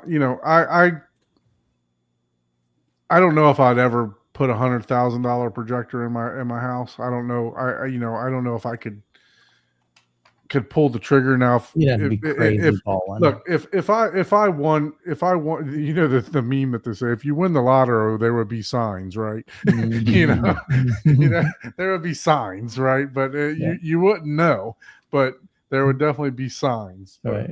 you know, it's I don't know. I'm very satisfied with the JVC. You know, I'm not in need of anything. I don't feel like, and that's the reason I haven't even hooked up the Panamorph lens yet. I got a $6,000 Panamorph lens just sitting there that I haven't even put on. I haven't even put on yet. You know, I definitely want to. Once I finish the theater, I'm going to put it on to see if it's 100% necessary or not. See how much more light output that I'm going to get. Like that. Like I've even considered having one to mine just to get the additional brightness. So I don't know yet, but I think I'd like to at least try it to see what it looks like. For sure. Yeah. I mean, the new lens that they have is like 15, 20 grand, something like that. You know, just for the lens, right? Yeah. So, but that's a lot. You know, yeah, for sure. I mean, at that price, I'd look for the ISCO lens on the used market. So by the time you do that, right, you add that lens, and then you got the top of the line JVC, you're up into the 50,000-60,000 range. So why not look at the brighter Barcos or the brighter Christies that are going to be in that range, right? So that's, you know, not knocking Panamorph, but you know that is when you got a lens the price of a projector, you know, it's questionable, you know, and same thing goes with the video processors too, right? I mean, by the time you add Mad VR to one of these more expensive projectors, you know, or you get an Epson LS 12,000 and a Mad VR, or you know, now you're competing right there with some of the upper 4K, you know, projectors that are out there, the JVC, and you know, even some of these, you know, Barcos that are obtainable, you know, by the time you add that processor in line, you know. So for sure, it's just all about how you want to go at it, right? You know, how if you think you can, and we always say you shouldn't be upgrading unless you find a need for something, right? So if you're seeing an issue with your system, then it's time to upgrade. If you're seeing, you know, that the blacks are crushing, or you know, you're not getting the detail out of the thing, okay, then but you don't necessarily need to upgrade just to upgrade. The reality, though, there ain't a single thing we own that's a need. Do you need? Nothing's a need for sure. You don't need an NZ8, but it sure is nice, you know. Speaking of need, I'm going to get to what I've been working on. Oh yeah, what is it? So we talked about, you know, I was going to come back about this. Speaking of need, which I absolutely don't need. I set up the old video board just outside of the now my phone, this is just my phone, so it's not the Samsung Galaxy cameras are absolutely awful. You guys that use the iPhones for webcam and stuff, they work really well, but yeah, I've had a frame TV for quite some time. I purchased it solely for this application, and I went to digital movie poster app, and you know, downloaded the program. I did donate, even though it says not registered. I did donate. I just got to put the registration code into there so that it'll get the not registered on there. But man, this thing turned out freaking awesome. I mean, I haven't turned it off since I installed it. And I mean, it is feature rich for basically a freeware. I mean, it's unbelievable with the amount of thought that the person put into this. So I don't know if anyone else has set this up, but it's let me go to the page here. Let's see here. So it's literally movieposterapp.com. And it has multiple features. Like I said, you can control it remotely. You can it automatically downloads all the speakers for you. You can do your own custom logo. It has banners going across the top that you can that will switch for no burn in if you decide to put like an OLED up. There is a web remote control for it. I just thought it was like Nice. super intuitive. I mean, and there's a guide that literally they go through everything for you on features and system requirements, everything for you to get this set up, what you need. And it goes through every single feature. My wife, I came home the other day and my wife was like, hey, there's a picture of a lady holding a gun smoking cigarettes. Do you think that's a good picture for our son to see? I'm like, you know what? Let me go in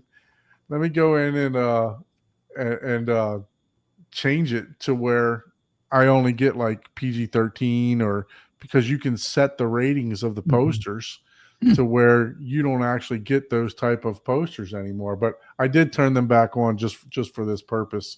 So if you do see some posters going on there that may be a little bit racy for kids, but just for the sole purpose, I did turn them back on. But there you go. Yeah. So, but yeah, so it's really cool, man. I'm enjoying it. And like I said, it's feature rich, with everything that you can do for a freeware.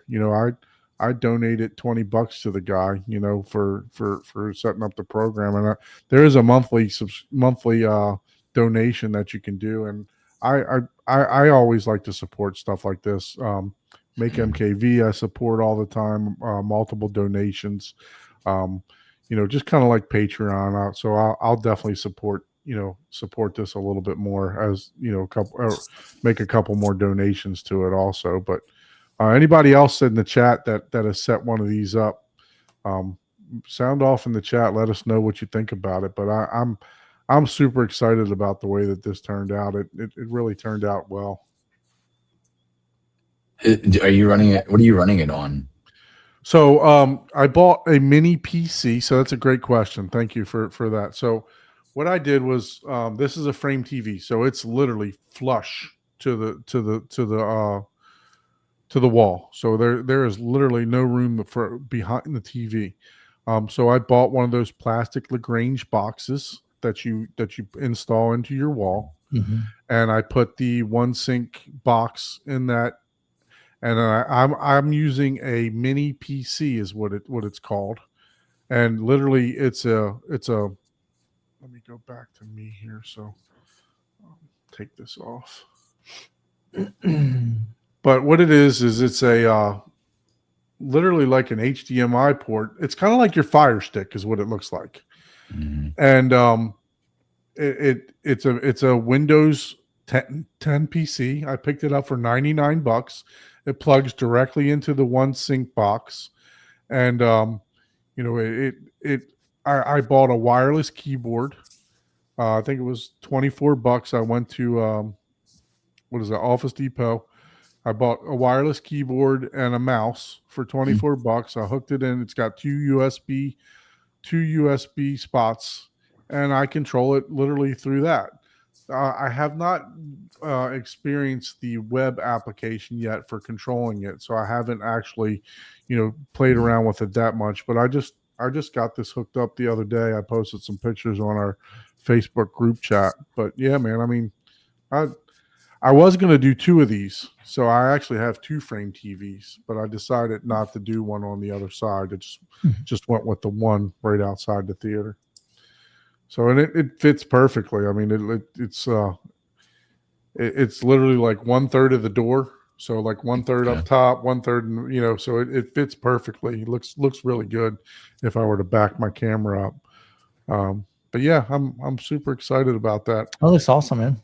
Yeah, there's the picture that my wife said that. All right. That's do I think that's appropriate? You're like, I see cleavage. What's going on? I mean, It's Pulp Fiction. Yeah, for sure. What did we talked about that the last time? There's like 400 F words in that movie or something like that. Wow. But yeah, so yeah, I'm super excited about it. I thought it came out really well. I'm also doing a little bit more work in the theater. I didn't watch any movies this week. I did start after we got off of the stream. I did start watching Tron, not the newest one, but the what is it, Legacy Tron, the middle Yeah. one. I Yeah. did start watching that one last Thursday, and literally I popped some popcorn, and I got to like 15 minutes of the movie, and my wife calls me. She goes, "The boy's getting sick. Come up here." Oh boy. So yeah, so I had to go up, and because I was trying to prepare for the new Tron, to know what's going on with that one. So I was trying to prepare to be able to watch that, and then just craziness throughout the rest of the week. So I didn't really get to watch any movies for this week. So I don't have any recommendations for this week, but did do a lot of theater work. Got a lot of the blocking done for the fabric walls and stuff like that. So I'm trying to get everything done by January, the end of January. I'm thinking that I want it 100% presentable. That way we can start inviting people from Obsessed Home Theater South Florida over. There you go. Yeah, what are you wishing for Christmas? If you already got the board up. Yeah, thank you for asking that. So storage is what I'm looking Physical for. or media Storage. So I need two things of storage. So right now I'm rocking about 7 of these, right, for my Arvolution. I don't even use my Arvolution because I don't have any of these hooked up. They're just sitting over here right now. So I want a NAS is what I want. I want a NAS that's open, that I had the Arvolution NAS in. The only thing I will say about that is it worked perfectly. It was a great device. But if you want to be able to have full control over it, they lock that thing down. So I want to have full control over it. So that I'm looking for storage for that. And you need to fly Paul out and have him build you an Unraid server. Yeah, Done. Yeah, for sure. I mean, it's as open as it gets. Yeah, for sure. So, I'm going to do that. I'm probably going to get that, and then Kaleidoscape. So I'm running the Strato V right now. I do have the Strato S, but the Strato S is full. I'm tired of when people come over that I have to download the 10 movies that are my demo movies. Mm-hmm. So I'm really thinking about getting that 8 terabyte, the Tera Prime, that I can download a movie in 4 seconds. Yeah, not 4 seconds, but about 4 minutes. SSD doesn't even do that. Yeah, no, I was joking around. No, it's about 4 minutes is what it is, 4 to 5 minutes. You're looking for an SSD? Yeah, I'm going to do the SSD one. I think the 8, because I have the Strato S, right? So that's already got 6 terabytes. Mm-hmm. Plus that one will be another 8. Yeah. You know what I mean? So can they both be on the same? Will the Strato S and it work on the same system, or do you have to have them in different accounts or different instances? I think I have to have them differently. I can't recall. I have to go into their extranet and find out if they're compatible with each other. But I don't know that they would pull to create one full server. I don't because the Strato S is a little older. But any of the new stuff, the Strato C, Strato Terra servers, the regular Prime servers, all that stuff is definitely I know for a fact is 100% compatible.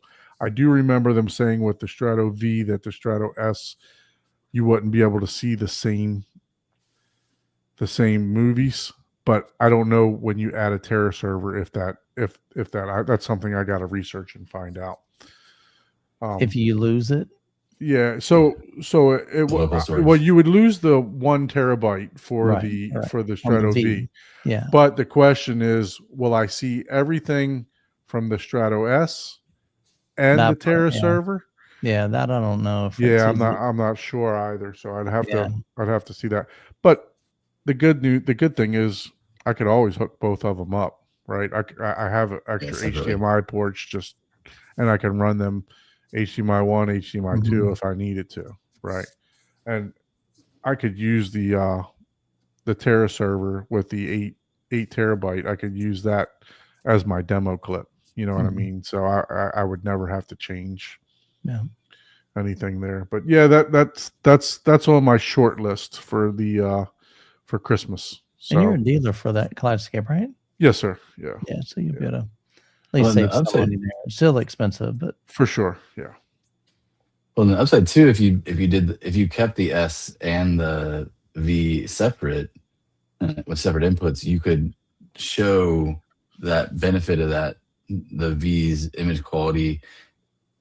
But you don't have you have to do an LLDV to get to kind of convert that Dolby Vision into the right thing for your JVC. But still, Well, I then- have the Lumigen, so it does it. yeah.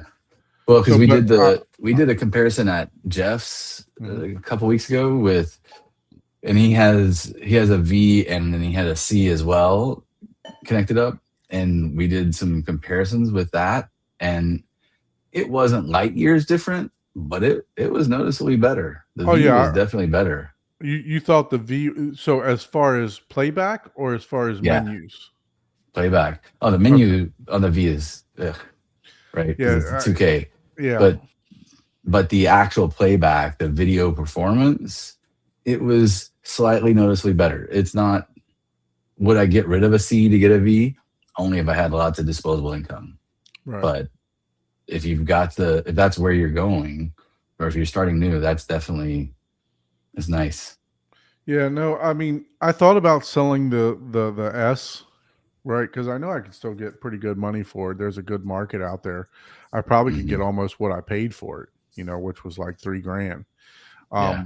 But the problem is that I'm not a fan of the 1080p menus. Yeah. The Strato S and Strato C are in 4K. Mhm. And that's what I wish, that the movie posters for the Strato V would be in 4K, or I wouldn't even question selling it if they were in 4K, because I know I'm going to get the full video wall, and I can get the full video wall now with the S. You just got to go to your movies and you can see the full thing, but Yeah. it's compromises, right? First world Yep. problems. Yeah. I would say this: if you're thinking about ever selling the S, I'd sell it soon, because it has come down. But you're right; it is still kind of in that 3,000 range. But it's kind of like it. I was looking a while back, and it's kind of in that 3,500, 4,000, and 3,000 is kind of in that range Yeah. again now. I missed by like seconds getting an S6 terabyte for $1,000 Ooh. on eBay. Full. I think it was even still under warranty. Hmm. The guy was just trying to get out of it. I got the notification on my phone that it went on. I went and hit the buy it now button, and it said it was no longer available. Snagged it. Dang. Wow. And I mean, within seconds, and it was still like, Yeah. That would have been a hell of a buy. Yeah, they have a 12 terabyte one too yeah, no. for the S. That Yeah. I could have gotten one of those for just a couple, maybe like another 1,000. Yeah. But than what I paid for this one. But we, myself and Gene, we knew there was a guy selling 2 of them, and he was upgrading to like a full Terra system Big and one. Strato C and stuff like Mhm. that. So there's a couple different ways I can go with that. I was thinking about just getting like a 24 terabyte, the regular, because it would cost me almost the same, as far as that and the SSD, maybe 1,000 or 2 more. But I thought about doing that. I don't know what I'm going to do, but yeah, storage is on my list. No other equipment. I'm pretty satisfied with how my system sounds. Looking forward to putting some sound treatments to tighten up the bass and just start localizing, in the room a little bit more than what the Room Perfect is doing, right now. So just to get rid of some of that decay time. But yeah, no, other than that, how about you, Michael? Anything on the short list? The short list is Smurf tubing. Smurf I tubing? have had an HDMI cable that is running along my floor, up my back wall in every single one of my videos for the past year. You see it like right Yeah. here. And it goes up and goes into my window for the projector. I was just looking up today. It's one of the things, you need to do it. Rui Pro sent me a cable a year ago. And I just don't want to climb in an attic until I can verify this thing is going to work, because that was one of the things when I was building my theater room 20 years ago. I knew I needed to run conduit, but I didn't want to do the extra expense, even though it's not that much money. I didn't want to do the extra labor. I cheaped out, and it comes to bite you in the butt. And so now it's like, dang, now I got to actually. So the other thing is I have to get into that attic, I have to take everything out of my daughter's closet because it's inside her closet. We have an access in the garage, but there's like a wall there. So you can't get into the house. You can get to the garage area, but you can't get into the house from there. And I'm like, oh man. So it's just always a hassle. So I hate that. But I know I need to run 2 HDMI cables. I'm probably going to run a Cat 6 cable so I can do Ethernet to my projector and be able to control that via IP for remotes. And then of course a pull string. So, but I was looking into that. So that's on the short list. That's a doable. I need to get that done. And then when I want to swap out a cable, it's not a big deal. If money were no object, I'd probably step up to an NZ900. I'd love to have the extra brightness, the crisper glass. There's definitely some benefits, but there's a significant cost in going from a NZ800 to an NZ900. So yeah. And like you said, I mean, I'm not doing without. You know what I'm saying? I'm enjoying my system. I love my system. Audio wise, there's not a single thing I'd change, other than I really do need to take some measurements of my subs, because when I reviewed the Anthem AVM 70, I wanted to, I had a mini DSP in the system, but I wanted to see what can just the Anthem do. And, would I be satisfied with that? And so I removed it out of the unit, and I've been listening to that thing for, I don't know how long, when I bought the AVM 70, but I liked it enough. I said, hey, I want to buy this thing. So I bought it, and, but I never added the mini DSP back. So I know there's no doubt, because the way my room is, the shape, where my seats are, I'm sitting in a null. There's no doubt. But I've been enjoying the heck out of it. And so what I need to do though is I need to put that back in, or I need to measure it first, put it back in, and see if I can get it. I cheated on my system. I say cheated because there's pretty significant null, and my JTR subs have so much headroom in my room. You just powered it out. I make the house curve at the bottom of the null. Yeah. I lose a lot of output, but I promise you, I'm not doing without, even at, knocking 15, 20 dB off of, or whatever it is. For sure. But I need to go back in and spend some time with that. But it's that age old question. Do I have the time? I'm doing the best I can to crank out videos. I've got quite a bit of stuff for review. I've got Don's headphones. I was telling him earlier, I had a buddy of mine. I went to his office, and he had these sitting on his thing. And I'm like, dude, those look gorgeous, man. I said, do you like them? He said, I love them. Like, these are sweet. And so these are the Batiste. They sent me the Batiste, and they also sent me the Batiste MGs. So these I think are about $800. The MGs are $1,500. But I told him, I said, she told me up front, she's like, look, I can't let you keep these. I said, yeah, I get that. I said, but let me know how much they are because I'm probably going to buy them. I'm probably going to buy these. I like them a lot, but I still need to download the app and play with them. So I got these. I got the MGs. I've got Sofa Baton sent me the X2. I need to do a deep dive into all the remotes right now. I've got them all other than the Remote 3. He just reached out to me like last week and said, hey, Michael, I know it's been a long time since we talked, but we'd love to send you the Remote 3. Let you check that out. I'm like, actually perfect timing because I got, 2 other remotes, 3 other remotes I need to dive into as well. And I want to figure out what do we want to carry. Like, Right. Is that the Unfolded Circle 3? Unfolded Circle Remote 3. The Sofa Baton X2 that has the new dock. It has the touch screen.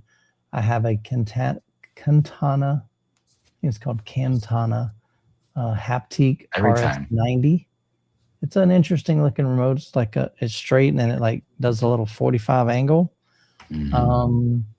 And then there's one more. Oh, and then the Ava Cinema remote, which that's pretty much dealer program only. Yeah, the Ava. But Yeah. I want to get experience with that just to see like how does it compare, just so I have knowledge. And who knows? I mean, if it's amazing, like if it was just, oh my gosh, this is it, then I'm having a serious conversation with them going, all right, what can we do to be able to sell this thing and Right. whatever. But So for them, all you needed to do was purchase one. I when I was at Cedia, they just wanted me to purchase it, and I could become a dealer for them. So yeah. it was just as simple as that. But Again, yeah, the difference is being able to sell stuff So, directly online. correct. Yeah, So that's that's true. it's just a different business model, Mhm. and they don't do that right now. Yeah. Especially with the install and wanting to do all the configuration stuff. Mhm. Correct. And they added the remote configuration capability a little bit, Mm-hmm. but it's not Yeah. like doing it through the web, I should say. But Yeah. it's not quite the same, right? Yeah. I don't think that one. I love it. I have it. I've been Mhm. using it for a long time. Yeah. Or for a while, and I like the remote. I love the feel of it. Mm-hmm. I don't think it's going to be one that you're going to like as much, but I really, honestly, if somebody would come out with a literally almost like a clone of freaking Harmony, Yep. just make it easy to set up, create, add your activities, add your delays, Yep. download from a database that's just massive. That's what we all need in the DIY space. Because I have a feeling that Unfolded Circle is going to be a little complex. It's Yeah. going to rely on Home Assistant very heavily. And so I'm not sure that's something I want to go down, and the and average. Home Assistant can be relatively simple to set up Mhm. for the basic stuff. Okay. It can be as complicated as you want it to be, Mhm. but for the basic stuff, and especially in the last 6 months or so, it's gotten a lot simpler. Mhm. But it's not Logitech Harmony simple. I don't think. I mean, short of someone with that kind of money that Right. Logitech had to That's the hard thing, build man. that up. They had it marketed, dude. Yeah, for And sure. it's the maintenance of that's the challenge. And now with everything being IP controlled, getting those other companies that you're interacting with to create the opportunity through an API. Look, Mhm. and via I IP. don't know what the big deal about it was for them to shut that company down. I just bought a Logitech keyboard for $20 and a wireless mouse for $24. Mhm. I mean, I couldn't make one for Yeah, that price. But they can make it for I, $6. yeah, they're making Yeah, it they're for making it- $5. But That's where they made their money. Like that was their Mhm. bread and butter. It wasn't the remote. yeah, for The sure. remote was like change. Yeah. I Yeah. If remember you think about that, I can have a keyboard and a wireless mouse for that cheap of a price, that means they were making those remotes for, pennies on a dollar too. You know what I mean? I mean, there's still more. But remember, you got a Mike. touch screen. I mean, Yeah. just a Especially little I bit remember more when I involved bought that. keyboard. I mean, we're I talking remember about when I $500 for the Pro, right? I mean, it couldn't have cost them more than $50 to make that thing. But you remember back then, at that time, that was insane amounts of money for a remote. What are you going to do a remote for that price? Yeah, but if they open back up, they could probably get $1,000, $1,500, just like Ava and everybody else is now. Yeah, who knows? So, but yeah, no, it's look, I have a Control 4 sitting here. It's still in the box, right? Still, I haven't used it. I mean, I literally go in, and it's not ideal because I want my wife to be able to control the whole system. But I literally go in. I have an IR transmitter because the Lumigen isn't Bluetooth, and I click the on button for that. I click the on button for the projector, and I click the on button for one other device, maybe the Apple TV or something like that. But if I'm using my Kaleidoscape, I go right to my phone. I go to the app, turn it on. If I go and I use the remote right on the app, and then my Lindorf has an app also, so I control everything right through there. So other than turning the Lumigen on, and the amps all come on as soon as I turn on the Lindorf, because it's all on trigger. So it's like, do I really even need a remote, right? Just it's just a series of turning on the couple items and knowing what input to go to, that my wife wouldn't know what to do. Yeah. But that's the only reason that I have the Control 4, because of the convenience, because eventually I want her to, and she loves the room. She'll go in there, not even turn on any movies or anything, and she'll just go in there and read and take a nap, and because we got the comfy couch that I keep talking about falling asleep on during a movie, and even Abe fell asleep sitting up watching a movie in there. But it's just so quiet and peaceful in there that she enjoys that she enjoys the room. So somebody asked about the DSP. This is the mini DSP Flex. I bought this to control my near field subs that I'm going to be putting in. So I've talked about putting 10-inch subwoofers literally facing the couch in the back, in the front board facing board of my riser. And I've already sectioned, when I built the riser, I've already sectioned 2-foot sections off in the riser to be able to put those 10-inch Ultimax subwoofers there for near field. So this was a used purchased it from Mr. Long, Abe's customer. So thank you for that. Definitely appreciate it. I just received it the other day. So thank you. So yeah, that's the mini DSP. Nice. So how about you, Derek? What's on your short list, sir? I am asking Santa to send me a major carpenter to come seal up my room for me.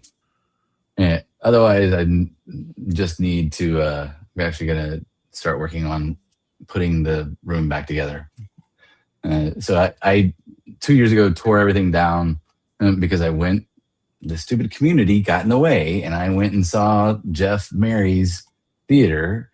And it was amazing. And at the time, he still had his LS 12,000. He was still using a silver ticket screen. And I'm like, I want to do this. So we started doing it. Went down that path, painted the room.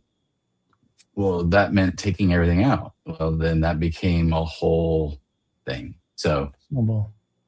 And then, as Michael well knows, I bought 12 JBL CBT 70 J1s, thinking I was going to be Jonathan and quickly fix them.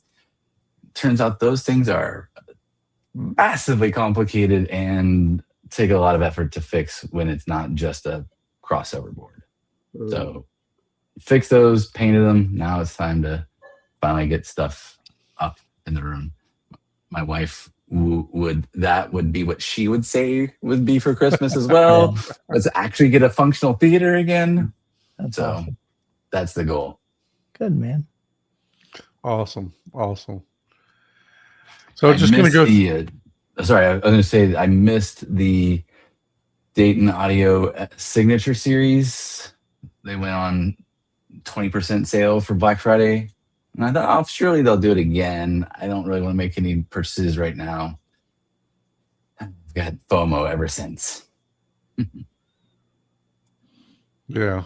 No, that's the problem with going to those shows and going to other people's houses. Even watching theater tours, right? It's like we like to feature. It's like, damn, I can do that. Let me tear this down and do this, and this. You know what I mean? And then it's like 3 months later, and you're still in the same freaking position as when you started tearing shit down. So I did the same. I started putting the blocking up the other day, and right now I've the two rails that are stacked on the left side of the theater. I got them tore apart, and the one rear surround sound for the left I've got tore apart so that I can put the blocking up and everything else like that. So yeah, I started doing that, so, and it's already been a week.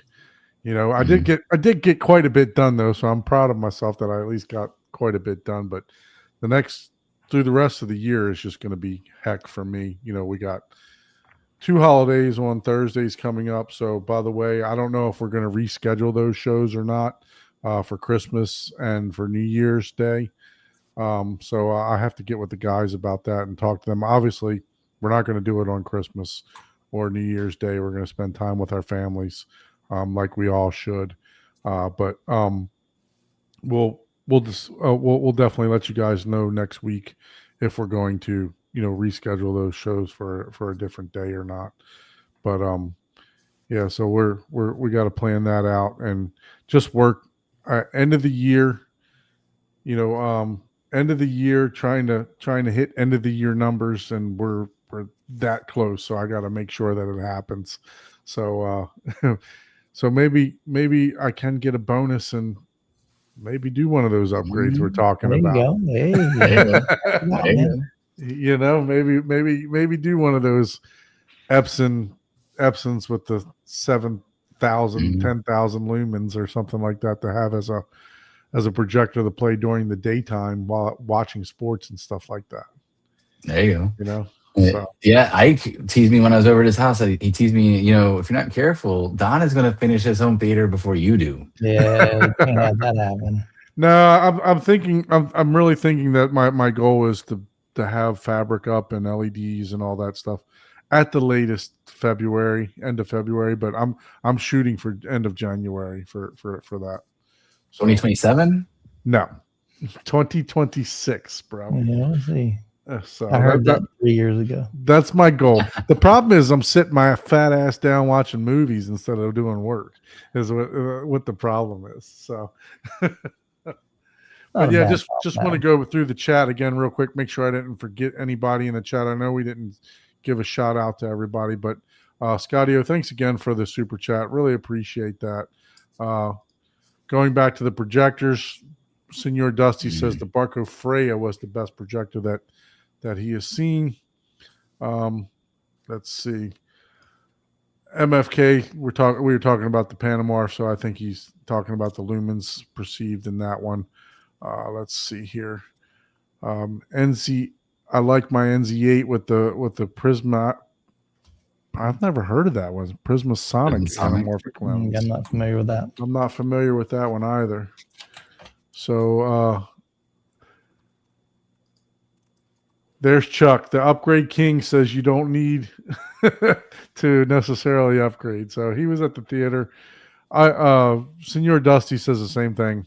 He tells me I don't need any more bass in the theater. So for sure. But Yeah, so just let me make sure. Speaking of the Arvolution, uh, Bill, he says that he actually uses the Arvolution, and he can put files, separate files on there. I think there's more. I just want more control out of it. Not saying that you can't add files here and there. Just looking for a little bit more out of the NAS itself to be able to do different stuff on the NAS. Yeah, I saw somebody recommend the Ugreen. The problem with that I've been told is that it's kind of a closed system too. They don't unlock it like a Synology would or Right. some of the other ones. Yeah, So, for sure. I use that in my setup, but I don't use it for movies. It's just backup for my YouTube channel. Yeah, and the only I mean, it works great. Don't get me wrong. And when I reviewed it and put it on the channel and everything else, it works fantastic. But the only other, if I had to nitpick, I would say it's Windows based.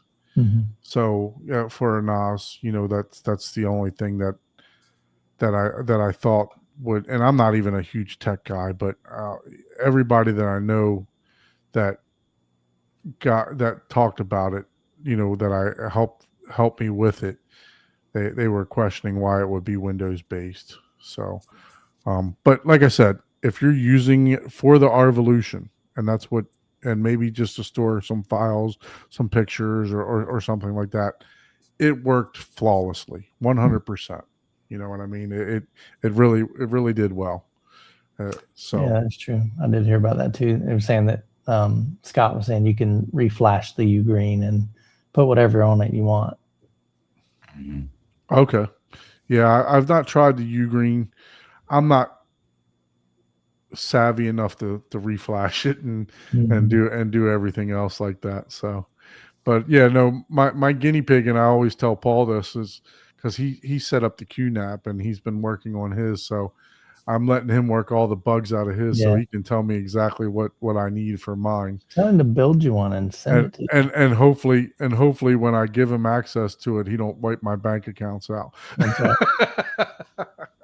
So no, that all that stuff's on a whole separate network. I have two ISPs, so literally I use my Comcast ISP for all personal stuff, and I use the AT&T ISP for all home theater stuff and streaming. So I don't they're not even on the same network. So, but yeah. All right, everyone. Well, we definitely appreciate you tuning into the show. Michael, thank you so much for joining us this evening. Definitely appreciate you. And hey, congratulations on Obsessed Home Theater. You haven't been on for a while on our channel. And, I really appreciate you joining on in such notice. And hey, Rusty and Matt can join sometime too, man. Have them come on, and I'd love to see some progress of what's going on at Rusty's house too, because I know he was the problem. There ain't been much. He's a Don. He's been dragging his feet. He's just got a ton going on. For sure. It's not priority right now. He's got to get some other things in line. Yeah. It'll happen because he's already bought his speakers. He's got his projector, but he's got to enclose the room. I don't think he's even done that yet. So, a lot to do, a lot of steps. Building out the room. We've all been there.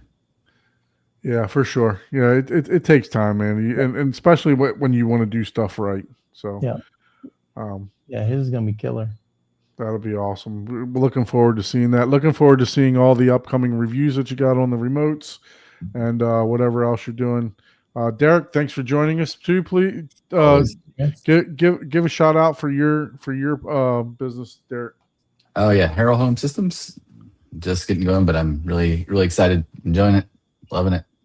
Very good. Derek, when we were at CETA, Derek was the one taking the shit serious. He was at all the classes and everything else like that. I was fumbling around. I was fumbling around with the camera that I still haven't put a video out yet for. So. I knew that, dude. It's funny. I'm looking back. I'm watching. Did Ike ever post any? Ike posted. Ike posted a bunch. Yeah, he posted 5 or 6. But it was kind of funny because I'm just watching. I'm going, I'm wondering if they're gonna edit these videos. 'Cause y'all are I- taking a crap load of videos. I have a ton of them. I'm That's going to do funny, it. Actually, I told Ike that he's not allowed to do the Mag Theatron because I want to do that one because actually Bill's on here too because I've actually got I want to incorporate the film, the not film but the videos that I have from Bill's Mhm. home theater. Yeah. Because he's got the Mag Theatron stuff there. I want to incorporate that with the interview that I did. So I asked Ike, please don't do that one because I wanted to do Mhm. that. I have it literally. It's on my desktop to edit. So I'll get that out Cool. probably the first of the year, somewhere around there. Mm. So 2027. We're gonna Yeah. just do that again. hey, might as well. Might as well. So but thank you everyone for joining. Yeah. Appreciate you. Derek, thanks again for joining. Anytime. We'll be on next Thursday, and then just we'll make the announcement about the following 2 weeks. But thanks a lot, guys. Have a good night, We'll guys. see you next time. Bye, everyone.